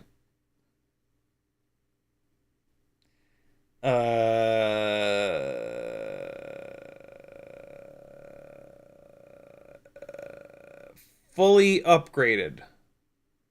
I would have to switch the camera out. Eventually, I'll switch the camera out. For right now, it's got BT 2.0. Okay.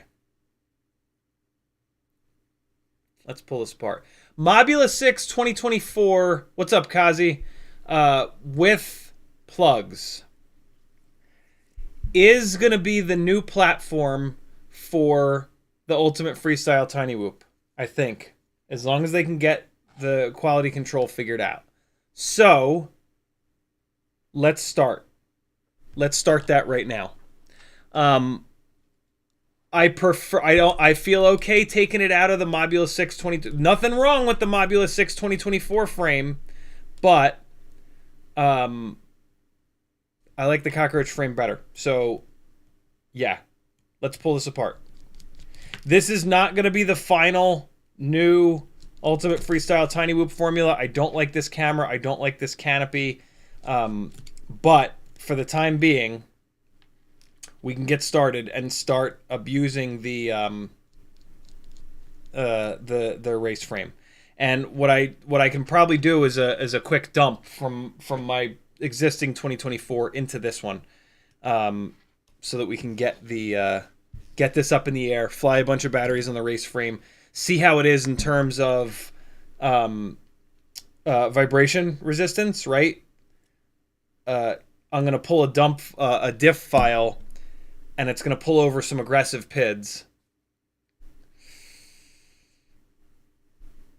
Oh man, hold on. This makes me think though. Maybe I should. No, let's just keep going. Let's just keep going. This is going to be the quickest thing for me to do. It's already after midnight.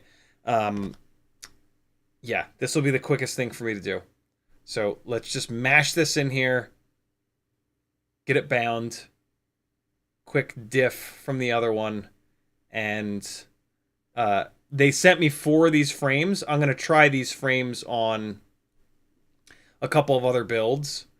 We'll dive back into this on Whoop Wednesday, and yeah, we'll keep learning about this. But for the time being, I have to pee. I've been holding back pee for a long time, and this stream's going to be at least another half an hour, so I have to.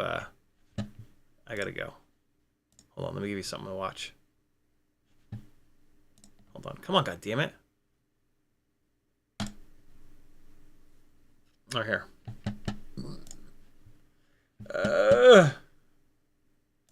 This is what won me the 3D printer at Rampage. You guys can watch this. It's on the channel. It's not in a playlist, though. Be right back.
Alright, now that I've copyright donkeyed myself, here's the link.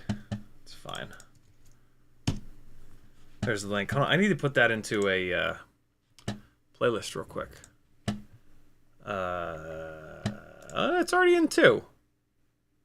FPV edits. It's in patrons only, and I put it into shorts. That's interesting. That's a weird thing to do.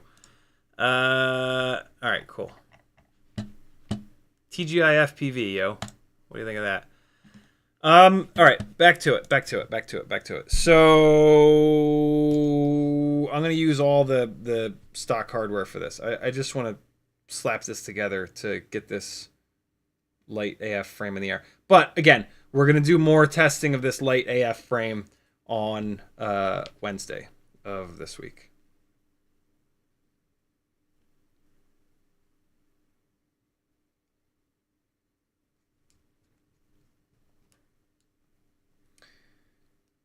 I'm really interested to see where the prop line ends up being on this.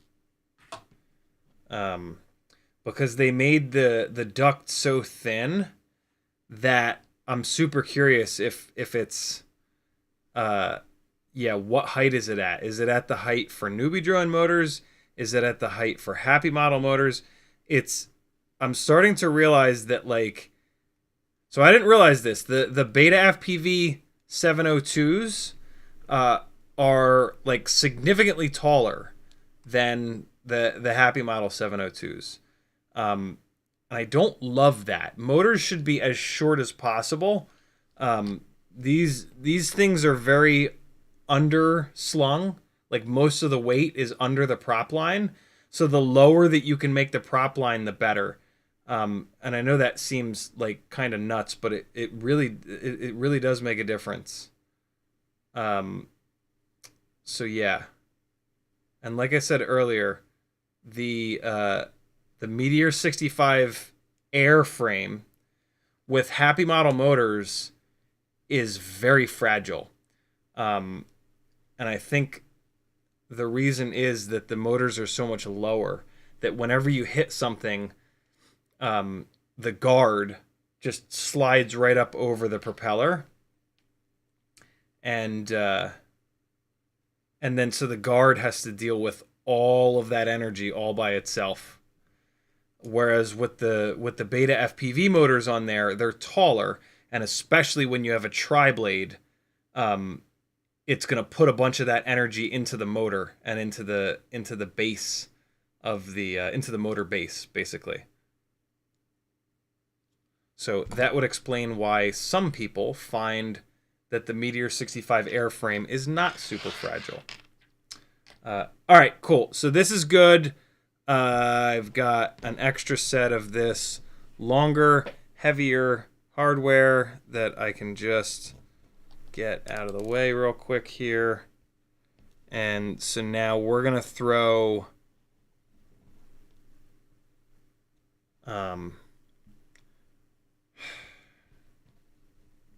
I guess I have to do the 40,000 kV motors, right? I mean, yeah, no. Hold on.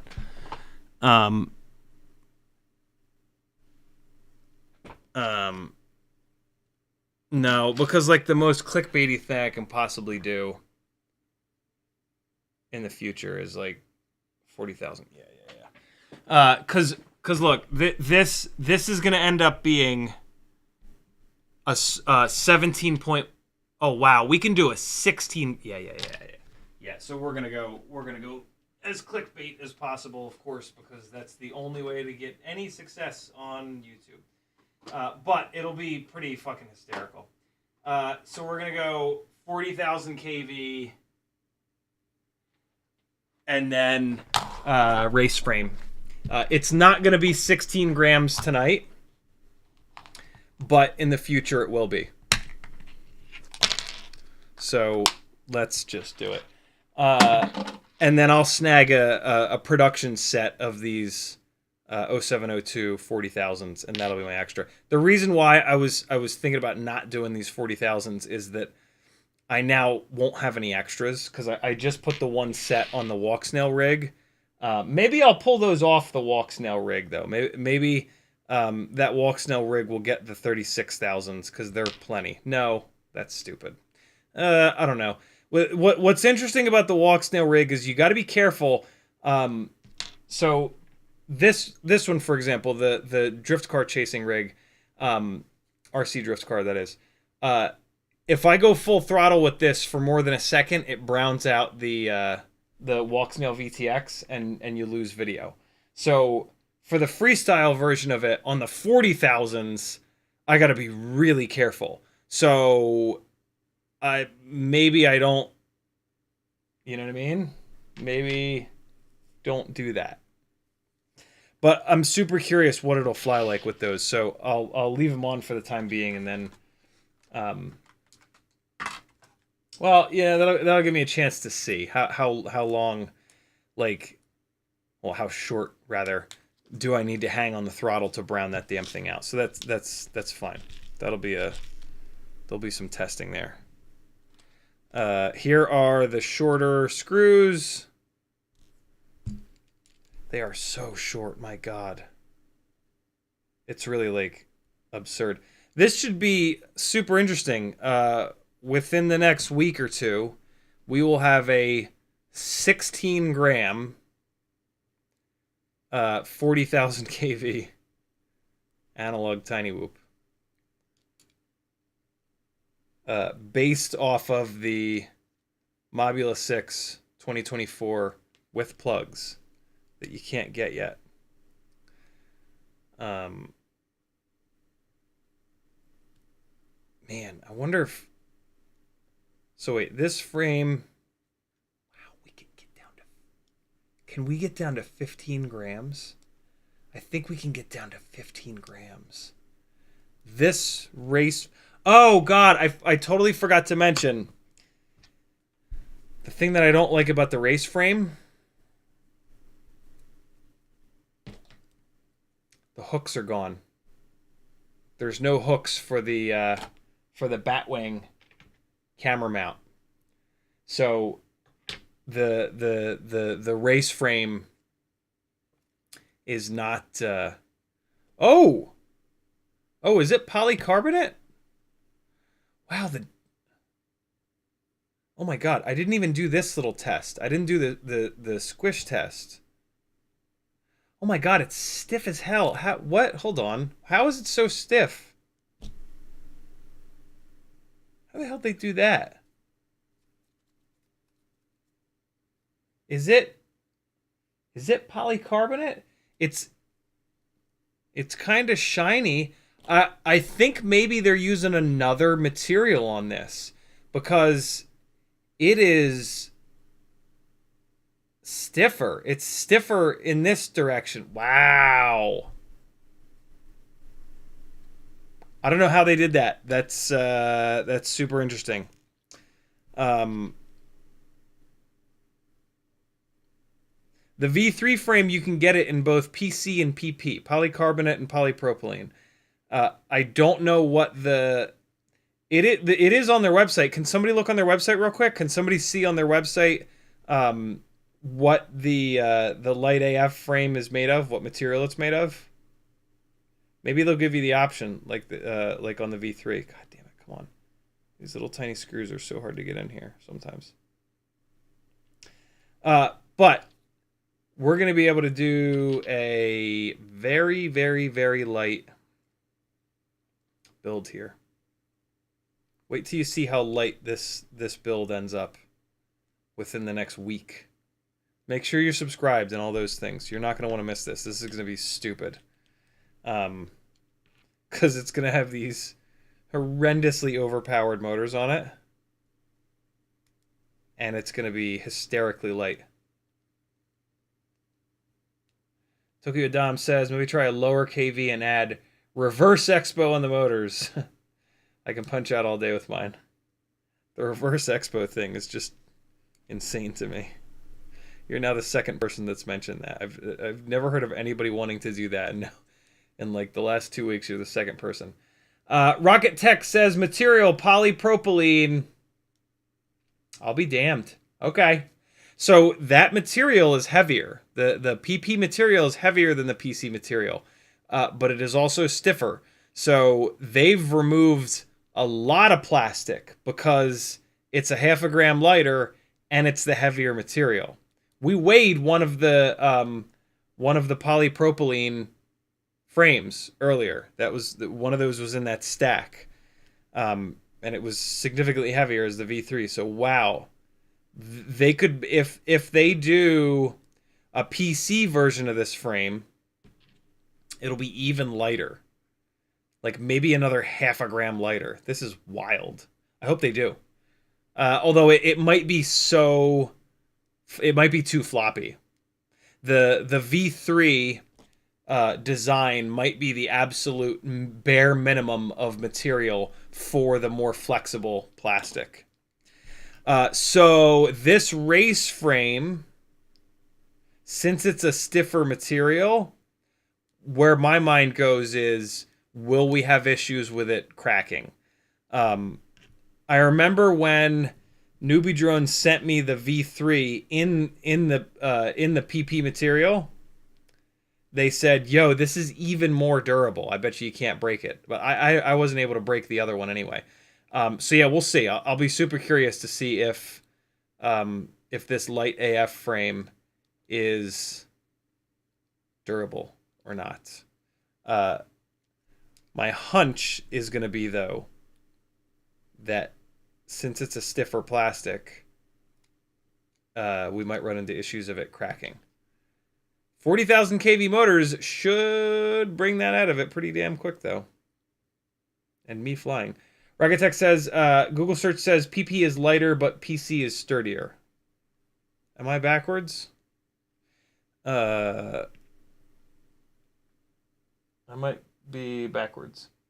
If you guys look at the V3 Cockroach frame on NewBeeDrone's website, you'll see that it's offered in 2 materials. Which material is lighter, PC or PP?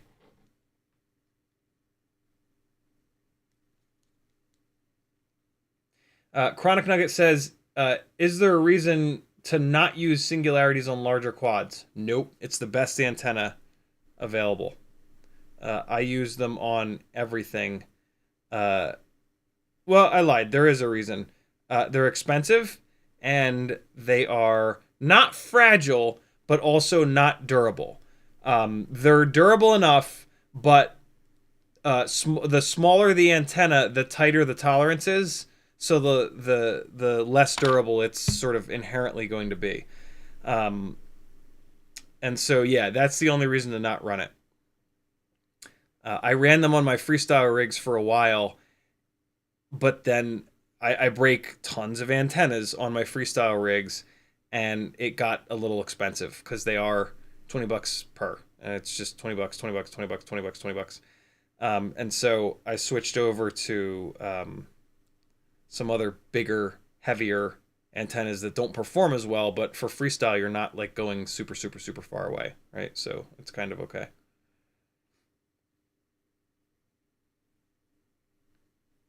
Kevin brings up an awesome point. Shrink wrapping the head of the antenna definitely helps, but I destroy them by just smacking them on concrete so hard that the internal elements become out of tune, and the antenna really doesn't work as an antenna anymore once it's out of tune. Like, you almost might as well not have an antenna if it's not tuned properly. But yeah, shrink wrapping the head of the antenna is an absolute necessity. So yeah, try the Singularity. It might last for you forever. Not many people crash as hard or as often as I do. There we go. If you take a Mobula 6 2024 with plugs, which you can't even buy yet, you will be able to, and you put it into a NewBeeDrone Lite AF frame without propellers, it weighs exactly 17 grams. With propellers, and for the love of God, on the 40,000 kV motors, the only propellers that you want to run are the bi-blades. High right, high right. We got a high left. That's high right. Come on, where's another high left? Come on. Come on.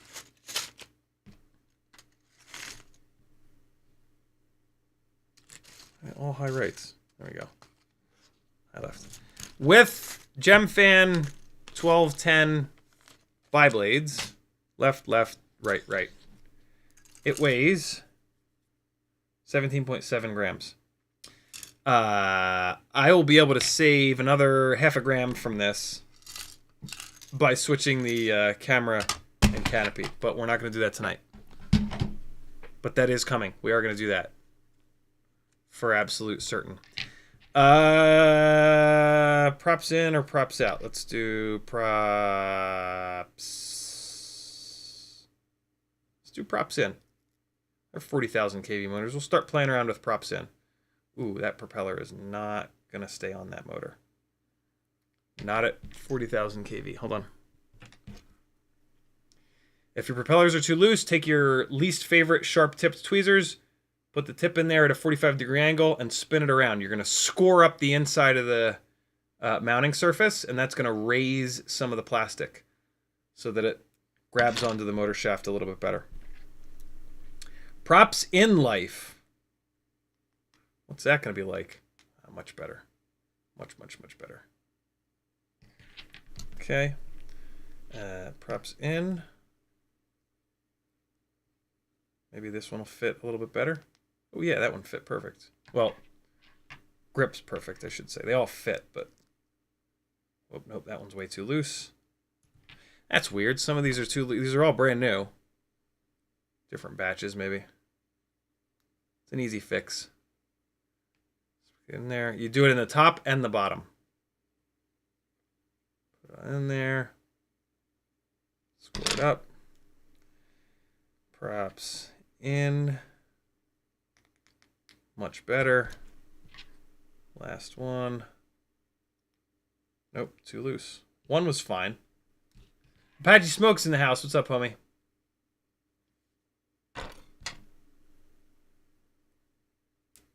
Whoa.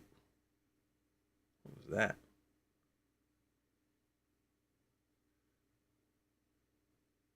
There we go. And there we go. Okay, should be enough. 17.7 grams dry with 40,000 kV motors. What could go wrong? Okay, so I need to take the other one and just dump the diff, rather, it across. Okay. Come on, Betaflight, you can do it. Connect. 4.4.0. Hopefully I haven't updated this one. Let's go. Diff. I don't recommend that you do this unless absolutely everything is exactly the same. You can still screw things up, though. So just for the most part, don't do this. 4.4.0. All right. Copied that into the clipboard. Let's see what version the new Mobula 7 2024 is on. Hopefully it's 4.4.0.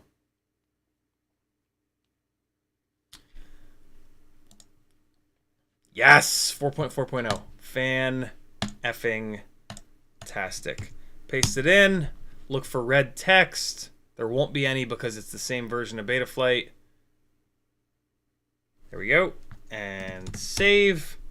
All right. Now this one's set up exactly like the other one, other than the bind. I'm still going to need to bind it. Just a super quick check. Hold on. Nose down, up, left roll, right roll, yaw left, yaw right. Good. Ports, everything looks fine. Config. That's good. That's good. That looks fine. Great. Power and battery. Looks okay. Failsafe. Fine. PID tuning. Pretty aggressive tune. What the hell? Why did that just... Why is this off? That's very weird. This is my tune, though. I'm just going to back this off a little tiny bit because they're 40,000 kV motors. I might need to back it off a little bit more than that, but we'll... Oh, this is weird. Some of the stuff didn't carry over.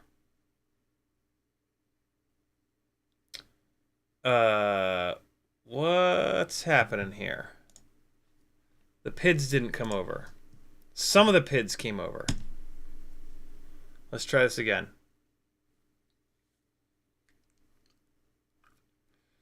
Did it come over on like a different profile or something like that?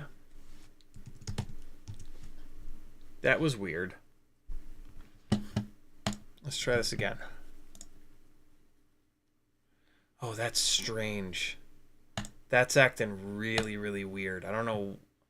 And so some of these feed forward settings are not coming over either.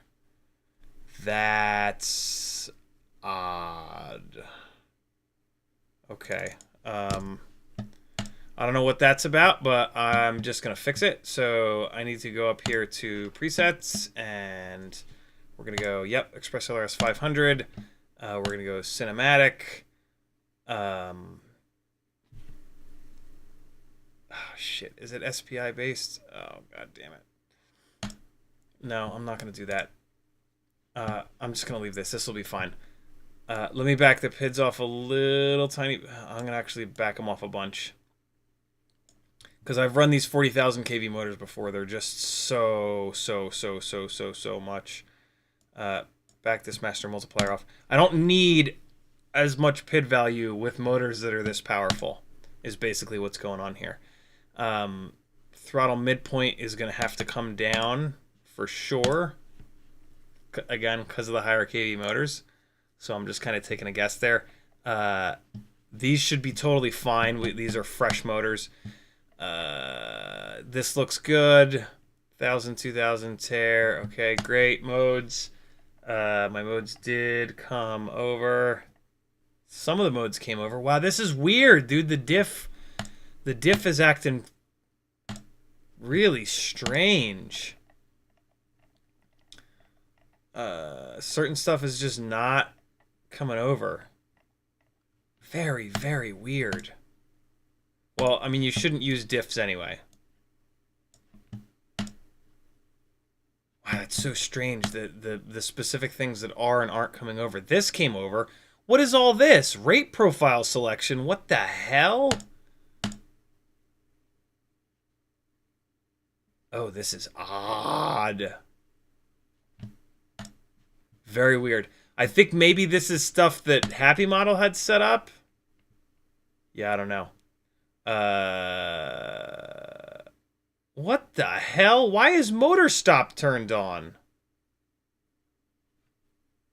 It is set up props out. So for the only time ever, we're going to switch from the default of props out. Props out was never a default to props in. This is weird. Oh, I'm going to have to do Blue Jay, aren't I?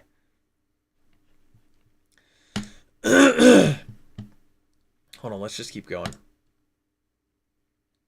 On until first arm, great. Turn the power down to 25. It's already on race 8. That's great. OSD, there's probably like weird stuff turned on in here. Like disarm. No. Oh, no, that's strange. Usually the OSD is where I have stuff that...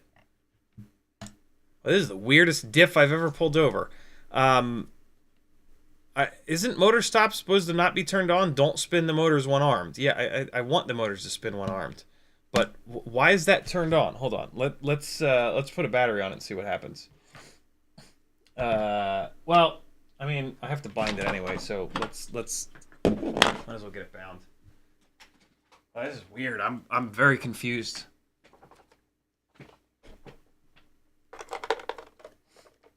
All comes with Happy Model. Yeah, it makes sense. Chronic Nugget says, is it even worth trying to repair antennas? Not really. Usually break them on the UF valve. I've had limited recrimping. Yeah, no, you just replace them. All right, here we go. So let's get this in the bind mode, and we'll plug it in 3 times. Get it bound up. Come on, come on, come on, come on. All right, bind mode, press the send bind request. Great. We're going to plug it in once, unplug it, twice, unplug it, 3 times. That's going to put it into bind mode. Hit the button, bind request, binding. Should be there. It's not. This is not on ELRS 2.5, is it? Hold on. Hold on. Let's try one more time.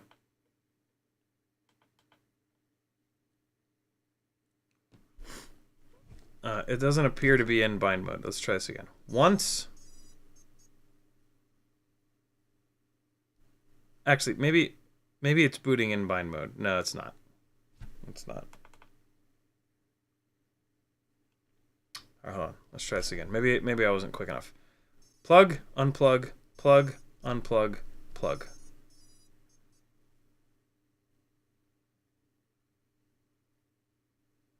no, it's not going into bind mode. Hold on, let me do it slower. Plug it. Wait for that light to come on. Plug it. Wait for that light to come on. Plug it again.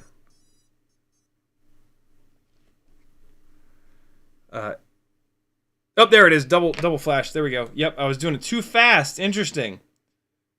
Bind mode. Press to send bind request. Binding. Wait for the beep. Give me the beep. There's the beep. Good to go. Okay. Unplug, and I think it'll fly like this. What was I doing? I was looking at something. Oh, the motor stop thing. That's super weird. Let me just throw a battery in it. We'll see what happens. I don't know. Ooh, the battery fits in here really nice. The not having those posts on the bottom. Yeah, the battery slides in there much better on this one than the V3. And the V3, it slides in there fine. It's like such a minor complaint. But if you really want to nitpick the V3, that's something that you can technically nitpick, is that the batteries slide in there a little bit janky. All right, let's see if the motors spin on arm. They don't. They're just making some weird jittering. But that could be any number of things. Let's see. Let's turn off that weird motor stop. That's so strange. I mean, what's that even for? What like, other than the motor spinning, why would you arm it? All right, so let's turn this off. That should not be on. Don't spin the motors when armed. Why? Why would anyone ever turn that on? Let me just go back in here and double check. Bidirectional D-shot, yes. 12 motor poles. 12% motor idle is kind of high. All right, well, I just changed that one thing. Let's see if that helped. Weird. Flat spot on the right. There we go.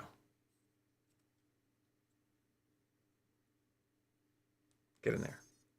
There we go. All right, let's see if that fixed it. Should. Can't imagine that it didn't. Nope. Something's still going on. I also need to... Oh, I got to get these motors spinning in the right direction. I've got a ways to go. And I might also need to put it into Blue Jay and do some shit. But at the moment, it's acting very strange. I don't really know what's happening. But let's put it into the motors tab and see if anything weird is happening there. I might just need to get it into Blue Jay. So motors tab. Let's just try this real quick. Yeah, no, we got nothing. The motors won't spin.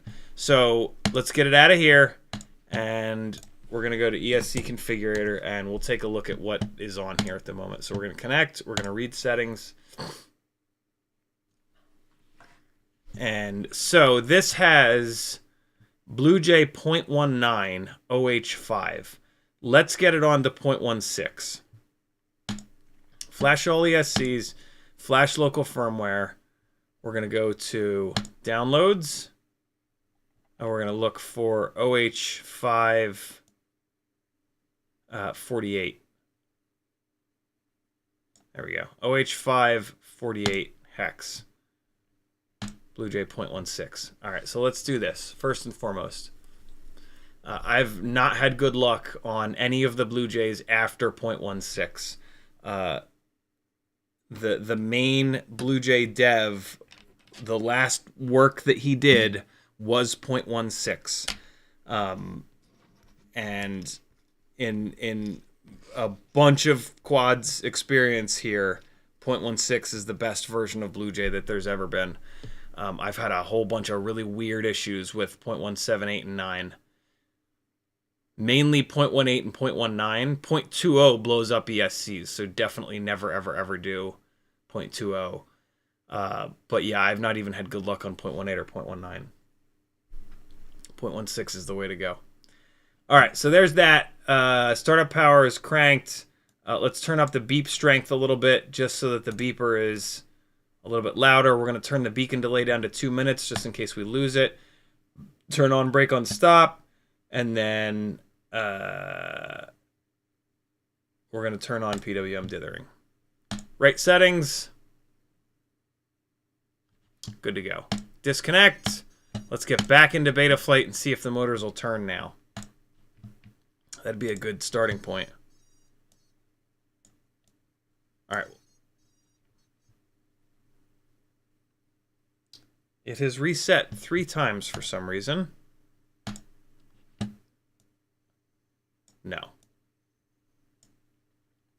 Okay. This is not great.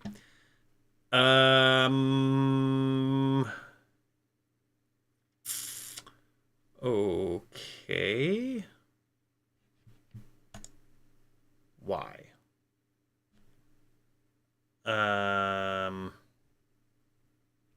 What's happening here? Oh, the motors are all bound up. Oh. What is happening here? Okay.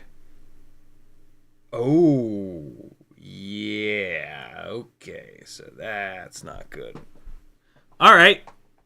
This was something that every once in a while would happen on the Cockroach V3 frames, but it would only happen with like one of the.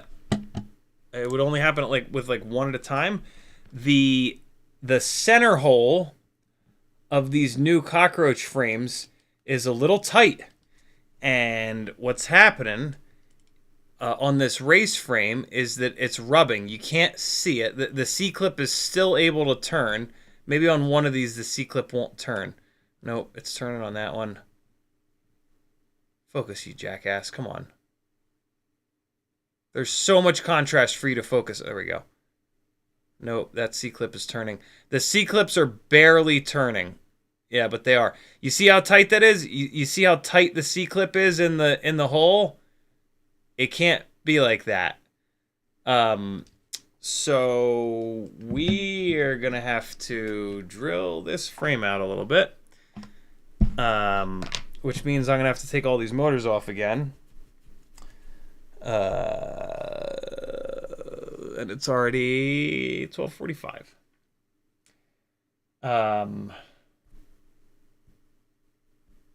Well.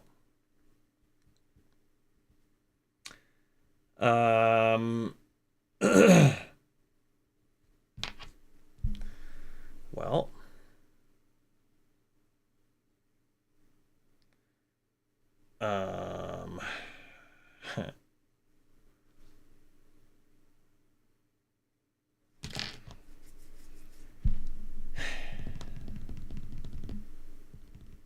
I might, hold on. I'm tired, man. We're going to fix this on Whoop Wednesday. The motors won't turn, Cole. I can't just receive it.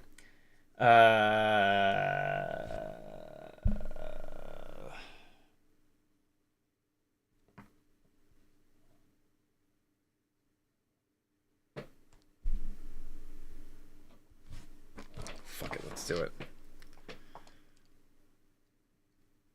I'm gonna drill these out, so that it goes as quick as possible.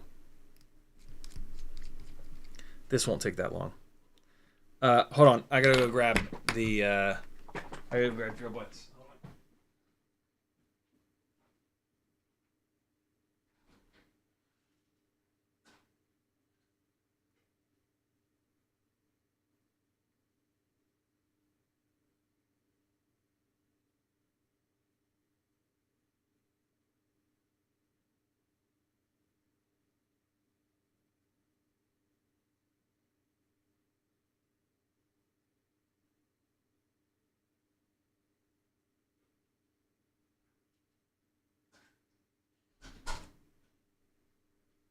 All right, so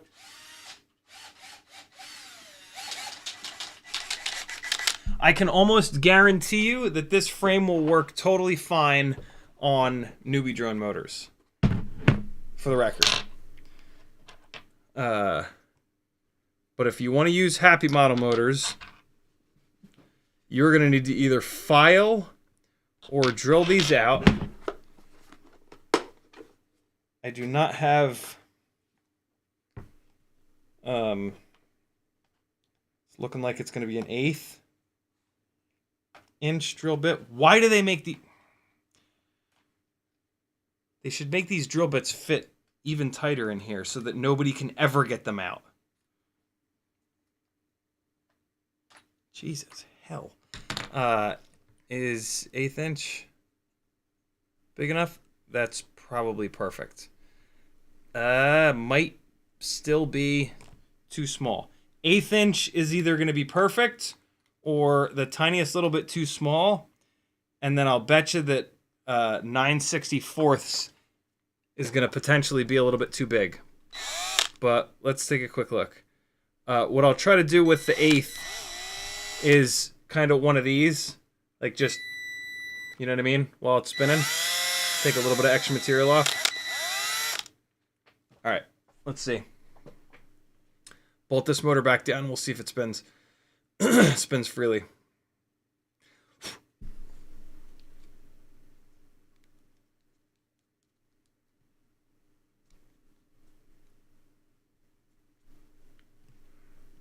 Alright, let's see. You could just as easily do this with a file. It would just take a little bit longer. I like the idea of doing it with a drill bit because it's gonna just smash right through it. No, that's still too tight. Fuck.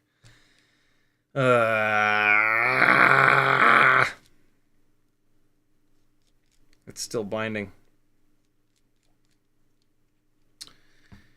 All right. For science, since they sent me 4 of these, I'm gonna try the 9/64.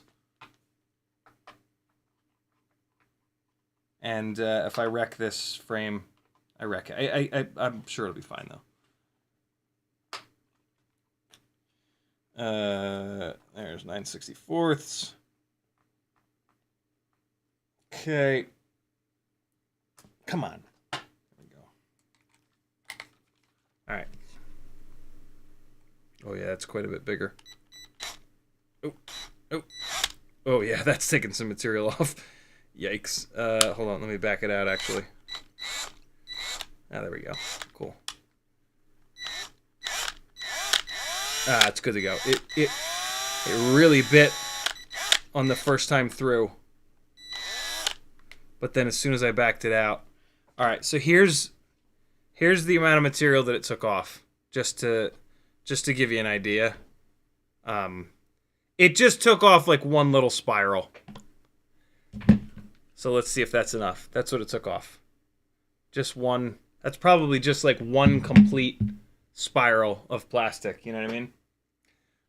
So let's see. I bet you that's just enough. Let me take a quick look at it.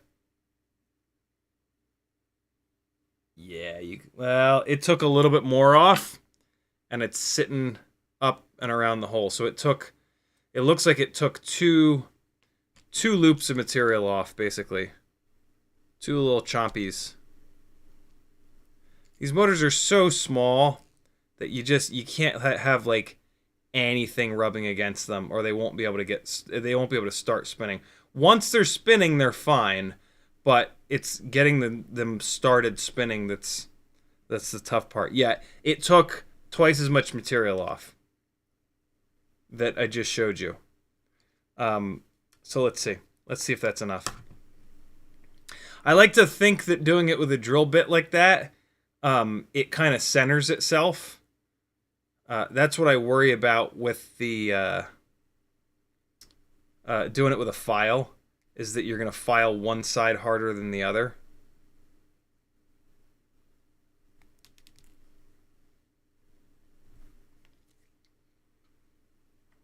Hold on.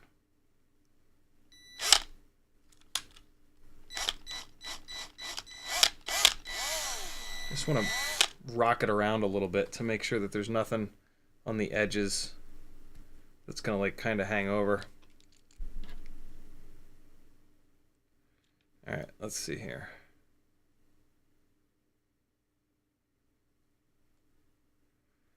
Come on. God, these little screws are so tough. Get in there. Nope. This turned into a lot more than I thought. It's gonna be all right though. I mean, if when you get these frames, you have to take them out of the box and send a drill bit down them, it's not a big deal. This is a DIY hobby and all, right? What's a little bit more DIY? I have a feeling it's still not going to spin totally freely because there's just little pieces of plastic that I think are kind of hanging out in there. Hold on now.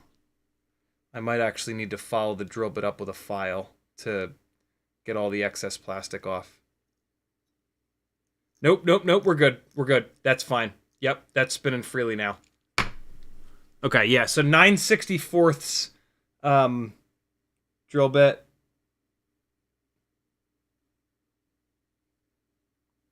Yeah, see, there's just like, there's an extra little outer area of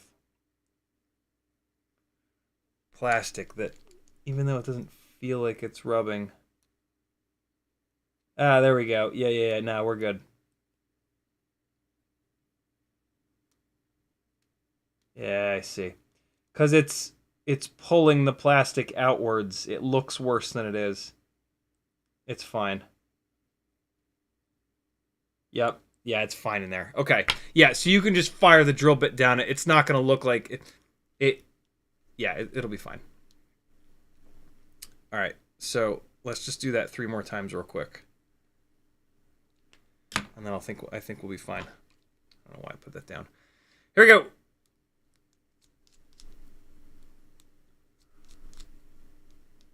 So, yeah, if you're going to run Happy Model Motors, get that drill bit or file out. And, yeah, just take off a little bit of material. Oh, you know what I should do is put this on the other... Nah, that's fine. I was going to say, drill it from the other side. And then the extra plastic will be on the base. But you might have the same kind of problem. All right, so I'm not going to screw with this one at all. That's me just sending the drill bit down there. Let's see how this does.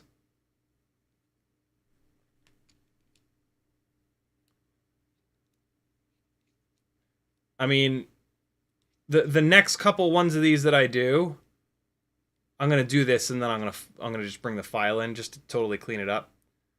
But for right now, to be in a hurry, and for science, I'll just use the drill, and we'll see what's up. Yeah, that's fine. That's fine. So you can just fire the drill bit down it. We'll be good. And then we'll compare the... No, we won't compare the RPMs. We'll just fly the damn thing. It'll be obvious if it's binding. There we go.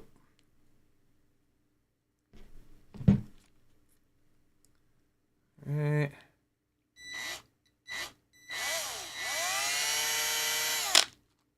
Okay.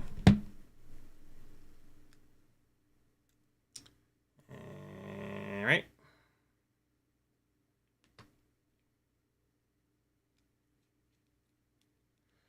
For all I know, every motor other than Happy Model might be fine. I've not really... I've definitely run into this once or twice with Happy Models on the V3 frame, and I've had to just hit one of the holes with a file real quick. This is definitely more significant of an issue on this particular frame. They closed those holes down a fraction of a millimeter more on this frame. Maybe they'll start doing this at the factory.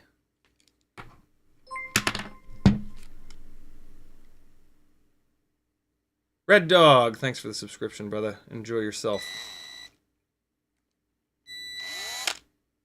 Why did that not grab? Oh, that was weird.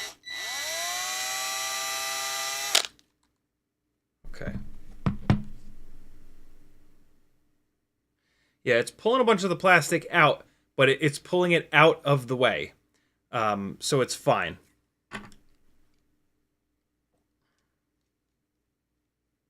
Okay. There we go. Kevin Sumner, thank you, dude. Brent Anderson says, just looked at a few builds for this potential culprit, and you just shared a golden nugget, whole clip clearance, brilliant. Yeah, I've meant to talk about it's. I've not had this happen during a live stream before. This has always happened to me when I've been working on rigs outside of the streams, and I've always like, remember to mention this on the next live stream, and I've forgotten every single time. So I'm weirdly glad that this happened during a stream. I have removed very little plastic. So here's the total amount of plastic that I've removed from four holes. It's really close. Like that's it. That's all the plastic that I've had to remove, and they're all fine. So this is it's very close. So yeah, if you have to do it manually with a file, it's not going to take you long.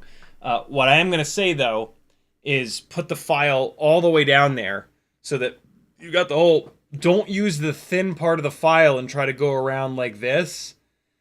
Put the file all the way in there to the thickest part of the file, and that way you're going to get it as centered as possible. You don't want to like file one side a whole bunch, right, and not the other side. And it's hard to keep like the even amount of pressure all the way around.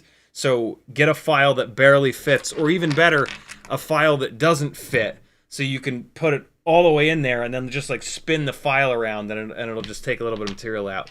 I like the drill bit, though. The drill bit is going to pull the plastic out of there, and it kind of self-centers itself. So yeah, this should be flyable, although I do still need to get the motor spinning in the right direction. So we do need to go into Betaflight real quick. And this is also an example of why when something weird's going on, don't just hammer on it. Don't just like go up to full throttle and let it sit there for a minute. We could have blown this AIO up if we'd been stupid. Hey, that's the sound that I wanted to hear. And so now if we look here, right? So this is how we can tell if I got one not enough or one too much. Hold on. Oh god damn it. Oh god damn it. There we go. So we can go and crank these guys up and look at the RPM. See how the RPMs are pretty much exactly the same? 34,000, 34,000, 33,000, 32,000. That's close enough. There's not one of these that's rubbing and another one's not, so we're fine. So we're going to go into the motor direction wizard, get them all spinning the right direction. Actually, hold on. First, let's make sure that they're in the right spots. Let's go here. So that's right rear, right front, left rear, left front. Great. Save. And then let's reconnect. Back in here. Motor direction. Understand the risks. Wizard. Start and spin. Motor number 1 is incorrect because we are now props in. Motor number 2 is incorrect. Wow, this would have been right. Oh, no, it wouldn't have. 3 and 4 are currently correct, so we're good. So yeah, I would have had to have done that regardless. All right, great. Test says max prop size for this frame, 1.2 inch. All right, we got it. 17.4 grams dry, 40,000 kV motors. It's bound. Let's see how the NewBeeDrone LiteAF frame is. Let's turn this controller on. I'm just going to run my hdZeros because they're sitting right here. And all right, here we go. Oh, please let this work. Oh, farts. HD off. VRX. Oh, look at that. Oh my god, and there's a dog. Hi, dog. So this is the unreleased Mobula 6 2024 with plugs. with 40,000 motors immediately swapped over. Just instantaneously. Don't even wait 10 minutes. Don't fly it stock at all. Switch the motors right away and hope for the best. But make sure you point it at a dog first. Oh my god, it is so quiet. Alright, that was with horizon mode on. Wow, these motors though. Flies like a quad! Wow, these motors are so... they're so quiet. Alright, so... this battery's almost dead because we've been farting around. Good. Got that out of the way. These motors don't feel that nuts. For some reason. Frame feels light. Of course, because it is. Oh my god. Yeah, these motors don't feel 40,000 kV, but it's hard to tell. I haven't flown in a while. Also on a new transmitter. A new-ish transmitter. Which feels a little bit different. Here are the new Tiny Whoop gates. I mean, the motors have plenty of power. They just don't feel quite 40,000 kV powerful. Didn't quite get there. All right, I mean, I guess I need to start crashing it, right? That's like the main question mark is, will this frame hold up? Unfortunately, it's after midnight already, and I'm going to start crashing the damn thing. Oh, shit. All right. Well, this battery's also been almost dead the whole time. Minute and 35 is not the runtime that we will normally get. So hold on. Let's get a fresh battery on here, and then we'll probably get the full 40,000 kV mayhem.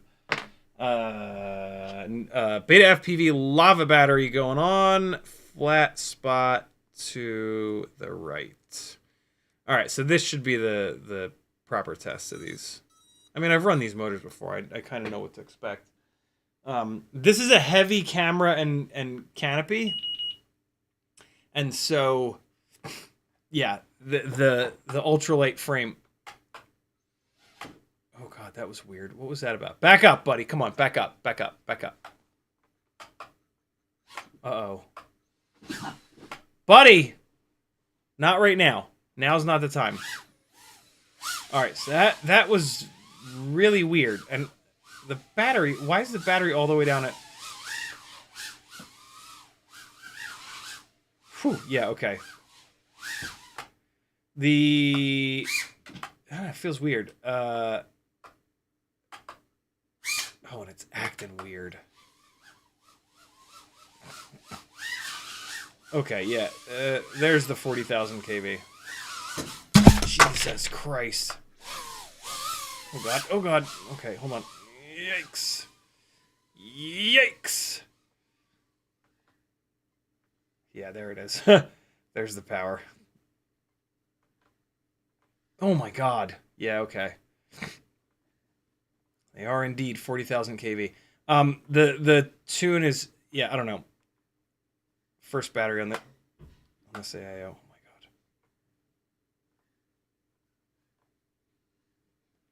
my god. If I'm gonna be crashing hard, I want to do it down here. I don't want to wake the whole family up. I don't know. I don't know how hard I really want to hammer on this. I would rather put this frame in like a... Wow. I don't know. Alright, we're getting some crashes in. Shit. I guess this is the perfect... Buddy! I guess this is the perfect... the perfect AIO to beat the hell out of, because I can get more. The 2G4s, beating those up, it's like... They're unobtainium. It's flying a little bit weird. I have had some weirdness with the Mobula 6 2024 AIOs. Yeah, that's great. Let's do that. That's helpful. Great. Okay, so the frame is fine with these PIDs. And absolutely absurd KV motors. So let's push it. And we'll come in here and let's go. This is going to be absolutely ridiculous, but let's start pushing the PIDs on 40,000 kV motors. Ooh, we're at the limit. Okay. Yeah, we're at the limit. So listen after I chop the throttle. See how the motors never come... Wow, you know what? There's a 12%... Hold on. That could be that 12% idle. That idle is way higher than what I like. Hold on, let me jump back into Betaflight and just check that real quick. Hold up. How do I have this much hair in these motors already? Okay.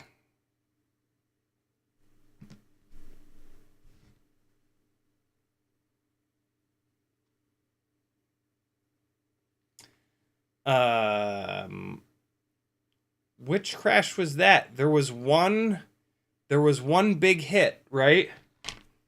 Yikes.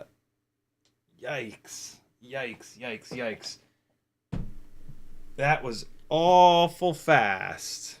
All right. Well, so that was my worry. That was my worry about this harder plastic, is that it would become brittle. So I don't have it in me to swap another frame on. We'll do that on Whoop Wednesday. All right, so that ends the testing for tonight. There was, I think, one big hard hit onto the hardwood, which is more than likely what did it. Wow. Okay. So let's take a look at a couple other things. Let's take a look at where the props ride around to try to maybe make some sense out of this. All right. So, all right. The props seem to ride around about perfect. Come on. All right. So you can see here. Hold on. Let me get this guy. The propeller rides around. All right. So look at the tip of the propeller here and see how it interfaces with this part of the duct. So that looks good. The propeller rides around here at the right height. So that's a good thing. What I'm starting to learn, here's the brake. What I'm starting to learn is that biblades. So two things. If the propeller runs too low, the what can happen is the duct can pop up over it. I'm trying to show you guys. I'll do it with my fingers. It can pop up over it. This is the problem that I think that the Meteor 65 Air has. When you run Happy Model motors, the prop line is lower. Please focus, you goddamn piece of shit. And so that can cause problems. If the propeller comes up over like that, then in crashes, the duct has to put up with everything. This is not the case. This propeller is riding good, and you can see exactly what we want. During crashes, we want the duct to push on the prop, and then for the whole motor to flex. You see that? See how the motor is flexing? That's a good thing. That's what we want. I could show you better on this one. Right? So that's a good thing.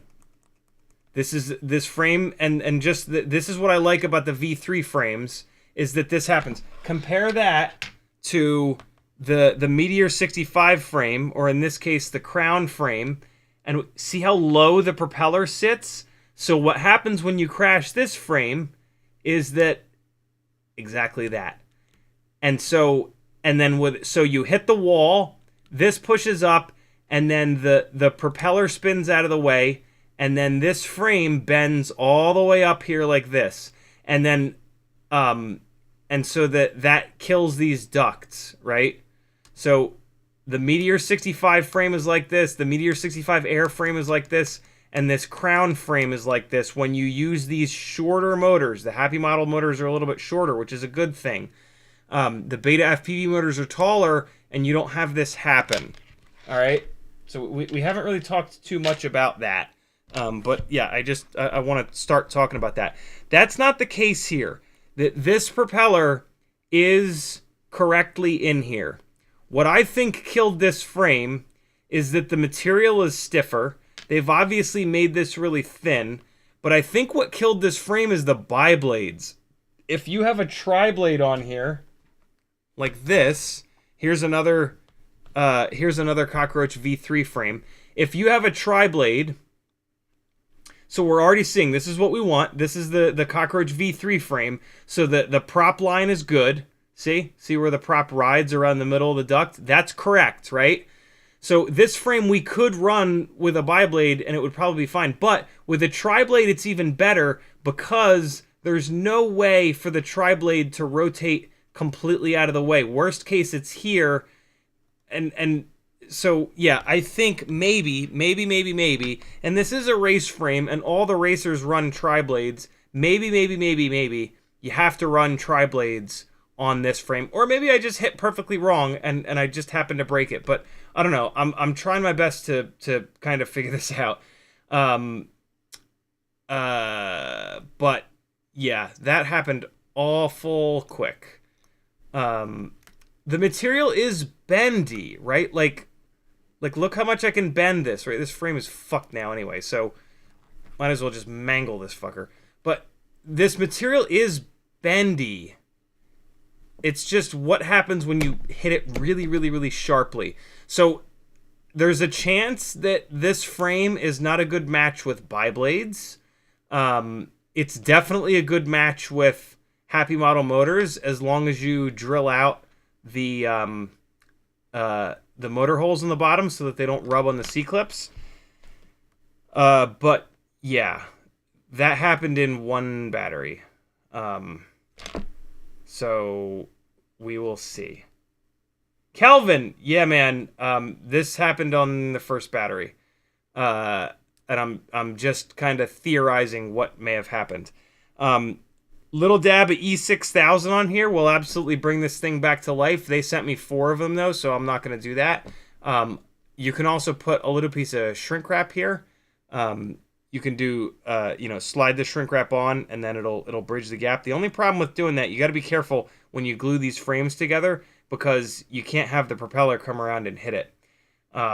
So, yeah, swap it and do it one more time. Same material. It's the same material as the V3.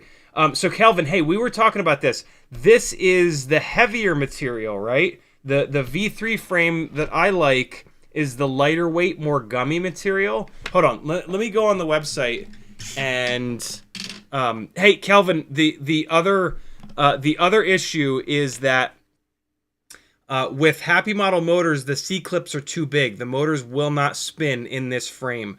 I had to get a 9.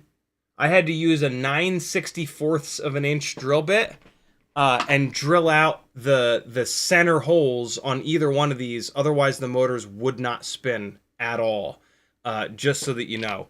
And that's on Happy Model motors. All the Happy Model motors use the same C-clips and the same everything. So if anybody runs this Lite AF frame on Happy Model motors, they are going to run into that problem. The motors will not spin. You'll be able to spin. You'll be able to spin the propellers by hand, but they bind up a little bit. And then as soon as you arm it, it doesn't have enough to spin the motors at all. They just sit there vibrating. So yeah. I don't know, like, that's a little bit worrying because somebody is going to just build it and then they're just going to sit there and arm it and arm it and arm it and arm it, and that's really hard on the FETs. So I don't know if you can have somebody pop these open and drill them all out, but yeah, as they sit, with Happy Model motors, none of the motors will spin. They absolutely had to be drilled out. If you rewind like 45 minutes in the live stream, you'll see me doing it. I showed a super close up, yada, yada, yada. What was I just going to check? On Whoop Wednesday, I've been going for 3 hours and 20 minutes, so I'm not going to swap this frame tonight. But Whoop Wednesday, I will put another frame through this, and we'll see. But yeah, that and Kelvin, that is also a problem that I have had once or twice on the V3 frame, but it's only been on like one side. It's a pretty uncommon problem on the V3 frame, but it has happened once or twice. Hold on, I forget. I keep forgetting polypropylene versus polycarbonate. Which one is which? So hold on. So this is the polypropylene. This is the PP frame. I need to look at the V3 Cockroach frame to remember which one is which. So, okay. It's the lighter material. Okay. Okay, so the polypropylene is the lighter weight, more bendy material. Got it. The polycarbonate is the heavier weight, stiffer material. Here's what really threw me off, is that when I do this squish test, here, the V3 frame with the thicker duct is actually more squishy than this, which is what made me think that this is the stiffer material, but it's not. These are both the same material.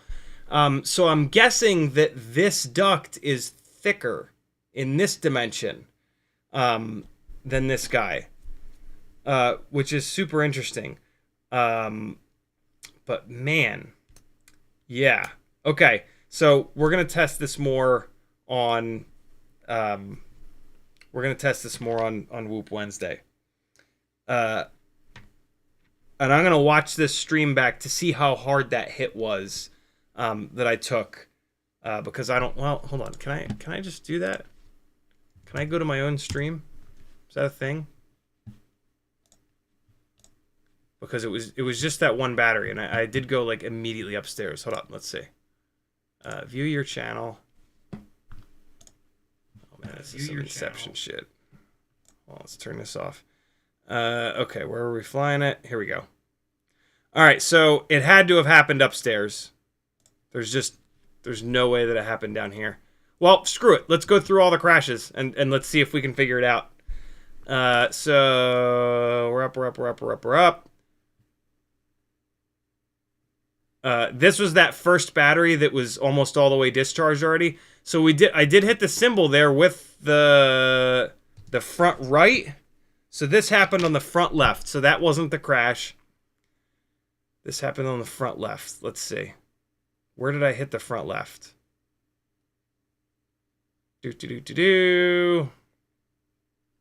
Where's the next hit? I can't imagine it was that one because that was hitting the gate. I didn't hit anything solid on that one. I'm pretty sure I remember hitting hard from upstairs because I remember a big old thump. Come on. Oh, it could have been that. That could have been that. That was a pretty solid hit to metal. But that looked like it hit on the right side. We're looking for a left-sided hit. So it could have been that. Although, no, it wouldn't have been that. I think I would have noticed it. So now we're going upstairs. Was it on this battery? I think it was on the other battery that we slammed pretty good. Yeah, so now I think I'm going to pretty much come right back down. Okay, come on. All right, now I'm going to come... Nope, not yet. Oh, could have been that. Again, that looked like it was on the right side. I'm looking for a hard hit on the left. All right, so that was a door hit on the left. Could have been that. That wasn't very hard, though. That was a soft hit. That was a gate hit and then carpet, so that wouldn't have been it. All right, so here we go. And now here is the second battery. Here's Teddy being a pain. All right, so here we go. What do we got here? And I mean, hey, we have YOLO props. Why not have a YOLO frame? You know, racers are willing to deal with stuff that's, again, that's hitting soft on soft. Soft couch, soft carpet. Right? And I mean, this is like even marketed as a race frame, right? We're flying freestyle here. Although racers crash hard, so what I do love about this frame, Calvin, is that I've been able to push the PIDs on 40,000 kV motors and it's completely fine. So that's super impressive. It eats up vibrations and yeah, from a tuning perspective, it's absolutely fine, which is hard to do. Betaflight was not able to do that with the Meteor 65 airframe. You have to really bring your PIDs down with that frame. So just like the Cockroach V3. Wow, did I not hit hard upstairs? I could have sworn there was a big hard hit upstairs.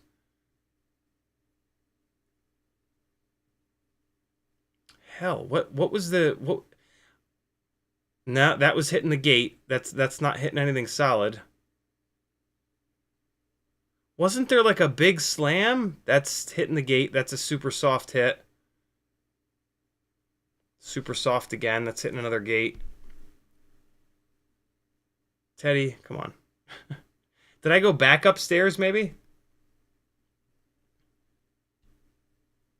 Wasn't there like a big slam? That's nothing. I'm gonna guess that it was that metal hit on the chair over there. Again, that's a soft hit.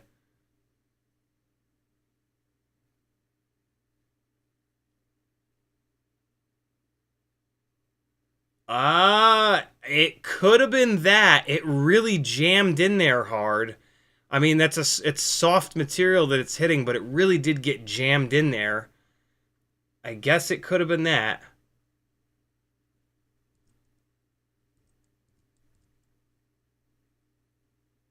Why do I remember like a really big slam?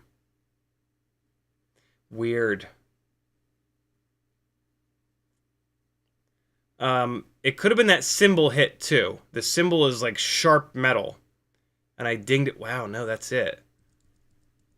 Okay, well, sometimes there's like a specific, like, wow, that was a huge hammered into something or other. And that's definitely where it happened. This is not the case. So I'm just going to have to throw another frame at it. So yeah, we'll do that on Whoop Wednesday. I'll drill it out. And we'll throw another black frame at it. No, we'll try the white frame this next time. No,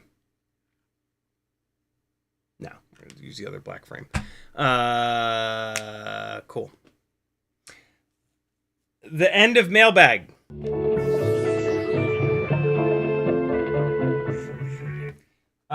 The rest of mailbag is... Oh, we did it. No, we did it. The Happy Model Mobile 6 2024 with the plugs was the one mailbag. And then the NewBeeDrone frames. Calvin, thank you for sending these frames over. Here. I'll show you the crack in super detail. This camera does a great job at macro. Focusing macro focus rather. This way you get actual video. I'll send you the frame if you want.